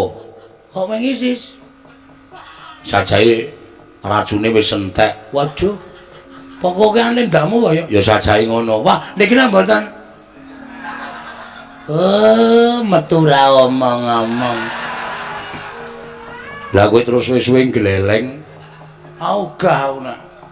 Sunane metu ya omong. Omong meneng wae. Hakane ya ora krasa. Sunane metu ki kedhep apa? Kodhem. Karo glinding.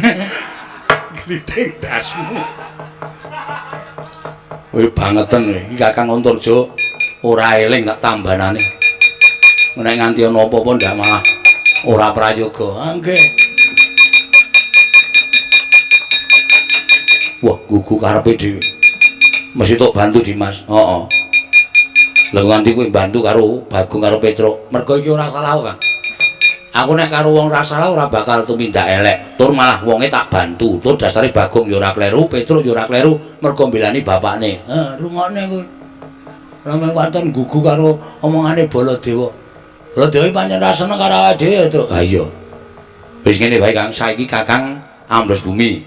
Rasa ngetok nek dukane Siwa Mandura, mulane tak kondelik. Lah Dimas arep ndi? Aku ya tak amblos bumi. Kowe aku lho. Wis urusan dhewe. Oh, pahit iki pisan. Monggo iki mungsuhe kari dhewe berat iki, Truk. Sapa? Baladewa genah. Cilaka ora? Urusana dhewe. Aku awak karo Kakang Antarja tak ndelik sik. Monggo nek wis rampung perkarane aku tak bantu karo kowe, Gong. Karo bantu engko. Heeh. Ora saiki, ora. Terus kula mungsuh Prabu Baladewa, pikiran dhewe nggunakno akal pikirmu bisa menang karo Siwa Mandura. Mergo aja nganti dingertani yen aku ora mbelani karo Siwa Mandura, aku tak ndelik karo Kakang Garut Antarja.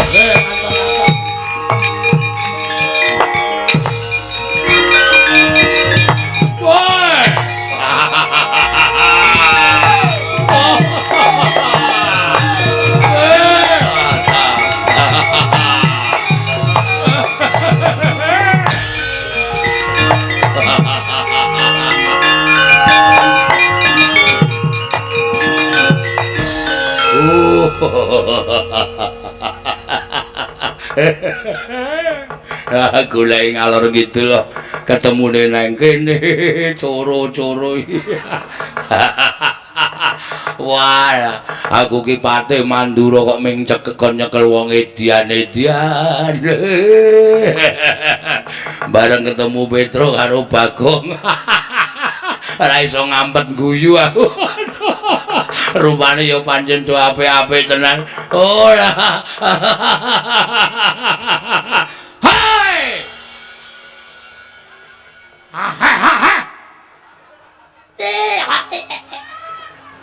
Patih ora nggih tata krama temu sapa-sapa antel sisan kowe muni ana wanggre sing guyok jejeri sandal cangkem Gong ora kasar men sengit aku.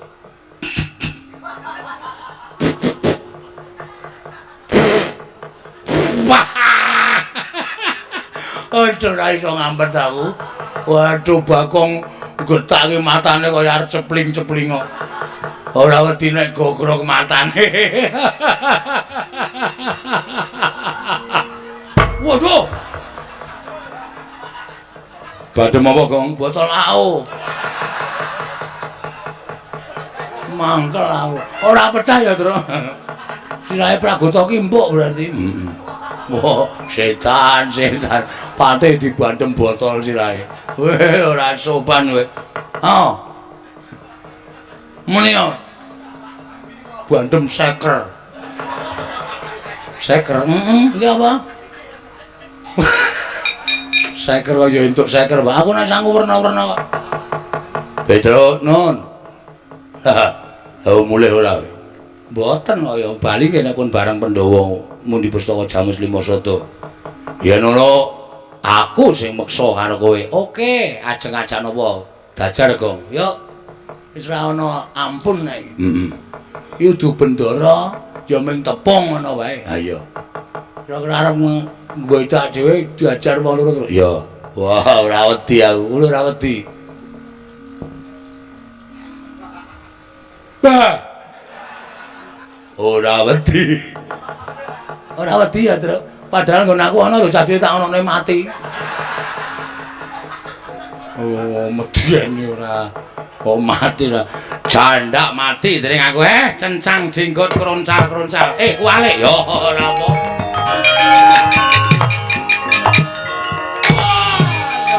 Gong oke.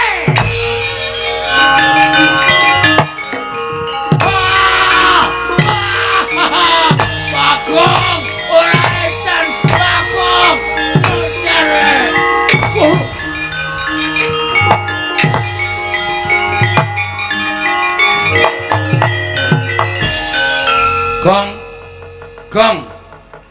Gong. Sorry. Aku ana wong nyambut gawe ya sliwar-sliwer. Sing sliwar-sliwer iki sapa kene iki meneng wae kok padune niat kowe ora. Ya ora kan ya karang kleru saya abot ki sing tak nggo nuthuk ki gobek. Mampir ndasmu ora. Lara e bangsa kira. Panuswani cacaran Petro kantong bolong. Bolongan Bagong, bolongan Petro. Orang minggat greten negara dasmu tadi apa wae mlayu le.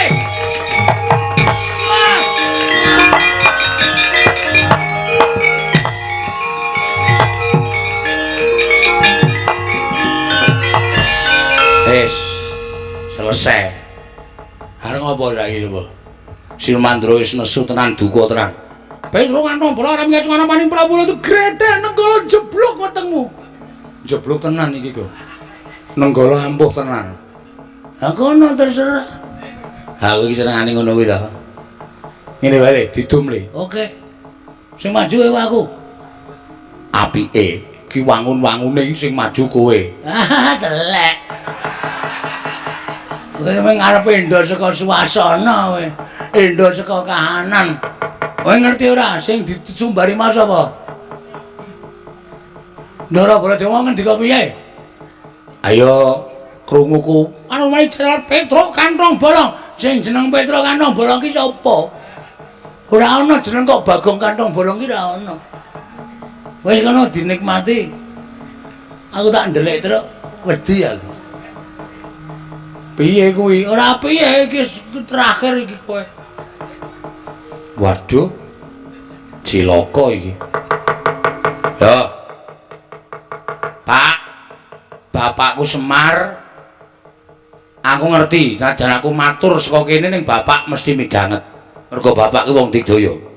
Nek pancen bapak duwe niat bangun kayangan Petruk mbok kongkon minangka duta pengawakaning Semar Badrana ning Karangkadempel, kanan kaya kene iki bapak mesti mbantu karo Petruk kantong bolong. Ical wujuding Petruk ana nata mandura.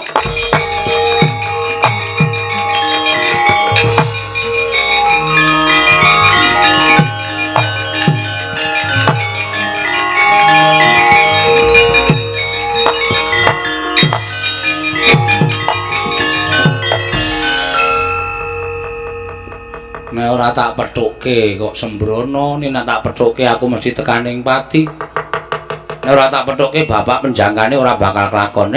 Kalah cacak menang cacak gong. Kowe iki ngopo kowe iki? Menungsa ora tatanane. Kowe sing arep nenggala bapakku kowe ya. Wah, kepro watu. Sik gong. Kosek. Iki sapa iki mbok dimatke? Sik. Baladewa ta iki? Baladewa dengkulmu mlocot. Ora aku ki dadi apa kok kowe nang nyawang kok kaya. Kowe iki dadi Baladewa, Tru? Lho, tenane. Tenan yakin. Sik. Wah, Petro. Sarunge mambu bensin. Aku dadi Baladewa to. Edan tenan, gleleng tenan. Ora nyewa sandangan endi, Tru? Ora nyewa sandangan iki aku mung bengok ngucap dhewe, Pak, nek pancen kowe prisa, kowe nyen bapak krungu, aku tulungono. Lah kaya diserot bumi kok metungul meneh dadi kaya ngene iki. Wah, gleleng. Jagat diobati jagat pangestu Guru. Bagong. Ah, lebar aman iki. Ngarep kongkan-kongkon iki. Polokan Bagong aja edan. Iki sapa polokan Bagong? Prabu Baladewa. Lungguh ngisor. Nggih. Wah. Bagong, Nun. Baladewa bakal maju nang Pabaratan. Nggih. Golekno pusaka. Nggih. Mangkat dina iki. Nggih. Mangkat dina iki aja mlirik matamu. Nggih. Wah, jan aku ya wedi tenan to ya. Rasane kaya ngadep Baladewa tenan. Ora usah kudu melancang kowe gawe wis. Nggih. Monggo sinuwun. Edan kowe. Kurang ajar kowe. Wis tak weruh ana Baladewa pinggil, iya. Mbok menawa ajeng buka reparasi. Reparasi ndolak ganti. Nggih. Wah, jan gleleng tenan. Niki napa nggen kula wau?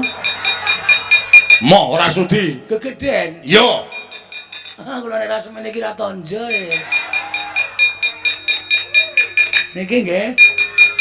Yo, saentuke. Minggiro. Niki. Baladewa tak pethuke. Nggih. Pamujimu tak jaluk. Nggih, kula dongak-dongake lepas oparane jembara kubure. Wong edan ora. Malah ngono-ngono lepas oparane jembara. Ayo, iki nane Mantura Prabu Baladewa. Ayo, tak papake legane atiku, Pas.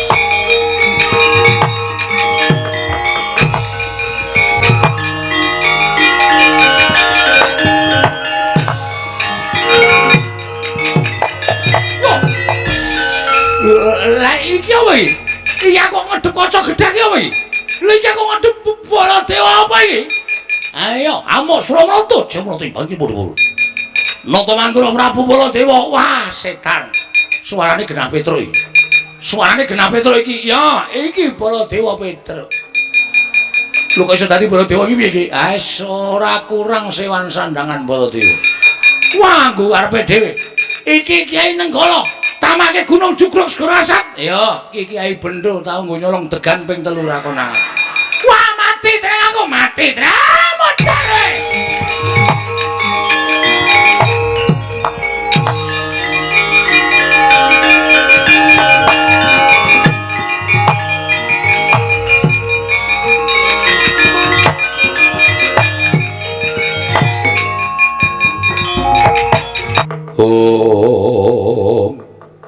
Yayi, sewu-sewu kalapatanipun ingkang Raka Tadah Wadana.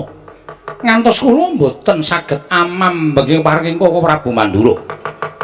Mekasan Koko Prabu nguja dhateng mubal babaling dedukan Satemah Petruk kantong bolong dipun dawahi Kyai Nenggala kendhang kapracondhang kontal kaprapal. Iya, kula nyuwun pamunten.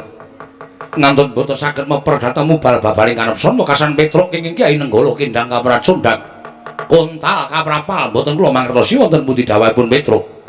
Koko Prabu mestinipun mboten mekaten lumadining lelampahan. Ngemuti bilih Panakawan Petruk menika tasih Panakawan Paduka piyambak. Menawi ngantos wonten dedukanipun Kyai Semar Badranaya, lajeng sinten ingkang badhe tanggel jawab? Inggih, Yayi. Namung mugi parenga enggalih anampi dhateng atur kula. Pangandika Paduka ingkang kados pundi, Yayi? Jagat menika dadosa paseksen. Menawi Yayi Prabu maringaken ngampil pustaka Jamus Limasada minangka tumbal wadaling negaring Ndorowati, mangke menawi ingkang Raka sampun kepareng ngamadhangaken kawontenan negaring Ndorowati, tumunten kula sowan dhateng negaring Amarta ngunduraken pustaka Jamus Limasada sepisan angka kalih. Kula ingkang sagah ngupaya wonten pundi durungipun Petruk kanthong bolong, Yayi? Koko Prabu, pangandika Paduka menika saestu. Menapa wonten jamak limaripun, menapa wonten kelampanipun kula ujar lelamisan dhateng kadang-kadang kula para Pandhawa. Menawi kula mekaten monggo pustaka Jamus kula aturi anampi. Mangke menawi negari Ndorowati sampun ketingal padhang, kula suwun kanthi sanget Paduka pareng ngupaya wonten pundi durungipun Petruk inggih ngestaken dawuh Koko Prabu Mandura. Nggih. Kula nyuwun pamit. Lho, si Adiar tindak menyang endi? Kula badhe damel srana padhang lelampahan negaring Ndorowati. Mangke menawi kula sampun kepareng damel padhang, tumunten kula ngunduraken pusaka. Sinambi angampi Paduka Kanjeng Koko Prabu nderekaken kondur dhateng Mandura. Ngono Kresna. Inggih. Ning aja goro ya Yai Prabu. Mboten Koko Prabu kula nyuwun pamit. Yo sing ati-ati. Yai tumunten wati maringaken lan kula nyuwun pamit. Koko Prabu monggo kula aturi nampi pustaka jamus yang jimat kelima sada. Mintonaken dewe kramanira kang kumitirane ngasta.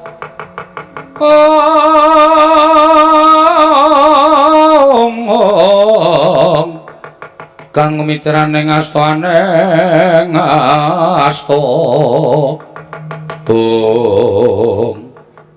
Setyaki Wonten timbalan. lah kok dadi ora kaya adat sabene pendak-pendak pun ngakang rawuh ning Praja Ngamarta mesti entuk panembrama ingkang banget gawe bombong penggalipun ngakang. Nanging kok kaya ora sabat sabene kok pating clinguk. Werkudara sajake ora kuwawa. Adu tumandheng netra kelawan pun Kakang Arjuna mung tumungkul Yai Aji mboten kawiyos pangandikanipun. Kok Prabu Mandura wonten menapa? Gusti to. Kowe aja gawe bingung Kresna. Kowe aja gawe bingung. Lagi wae mungkur lah kok dadi kowe sowan maneh ana Praja Ngamarta. Siadi rawuh maneh, malah sadake tambuh perkara iki. Kowe lagi wae mungkur saka negara Ngamarta nggawa pustaka Jamus Lima Sada ingkang wigati bakal kena nambak rengganing praja. Malah pun Kakang mbok tinggal ning papan kene. Jaremu yen wis rampung gone nambak rengganing praja, siadi bakal nganti lampun Kakang. Lah kok malah siadi tekan rawuh nang papan kene meneh. Mekaten kok Prabu. Yo, Setyaki. wonten timbalan. Wis ngerti aku. Wonten menapa? Iki ana Surya kembar. Ingkang mojokake lawan Nating Ndarawati, Perkudara. Nggih. Sing gedhe pangapuranipun Kakang ora ndangu lawan Siadi. Yai Aji, kula wonten maring ngadhawuh. Nyuwun pangapunten menawi kula mboten ndangu lan panjenengan. Nanging kula badhe ndangu dhateng kadang kula panengah inggih menika pun Arjuna. Kepareng paduka Kanjeng Koko Prabu. Janaka Wonten timbalan. yen liyane pun Kakang ora bakal percaya, nanging yen Siadi pun Kakang kumandel. Merga kandeling kapercayanku Arjuna ing ngendi ana pun Kakang ing kono ana Siadi. Upama kembang kelawan sarine, upama geni kelawan urupe. Marata coba ayo.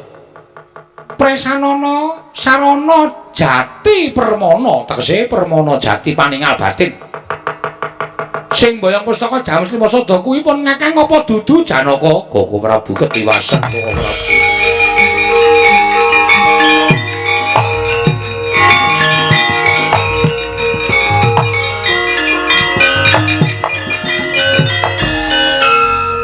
Mboten nginten babar pisan. Bila negari Ngamarta kadatengan telik Mangindrajala. Durjana ingkang dusta pustaka Jamus Lima Sada mimba paduka Kanjeng Koko Prabu. Werkudara. Nggih. Siadi wis mireng to. Dudu caping pun Kakang nang ngaturi Adi Mulanang Madukara. Dadi ora pun Kakang bakal golek utawa pun Kakang ora bakal gawe perkara iki. Nanging iki mau ature adimu panengah ing ngandhake ingkang mbeta pustaka Jamus Lima Sada kuwi dudu pun Kakang. Nanging pancen ana menungsa ingkang madha rupa kelawan Nata Ndarawati, Werkudara.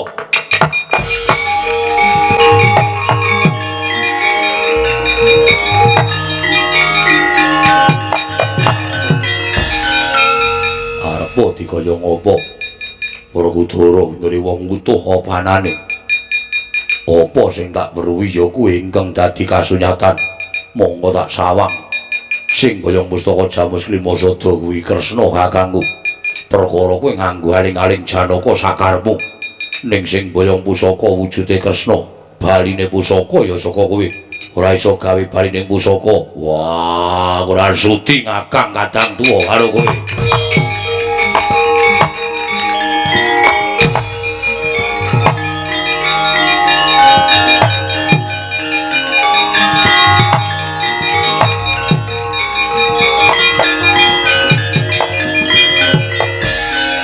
Tak pikir-pikir Werkudara kae nadyan wong dosa, wong kau.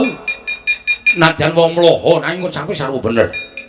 Apa yang kedadian ning negara Ngamarta iki pancen wujude Yai Prabu ingkang mboyong pustaka Jamus Lima Sada. Mula nadyan kanthi aling-aling Janaka. Aku ora bakal percaya baline pusaka saka kowe. Yen nganti ora iso gawe bali ning pusaka negara Ngamarta pustaka Jamus Lima Sada, kowe mirang-mirangke pun Kakang. Kowe ngisen-isenke Nata Mandura sebab aku tekan kene iki sing nganti Siadi, sing ngajak Siadi. Ora iso gawe padang ora sudi ngadang taruna karo kowe Kresna.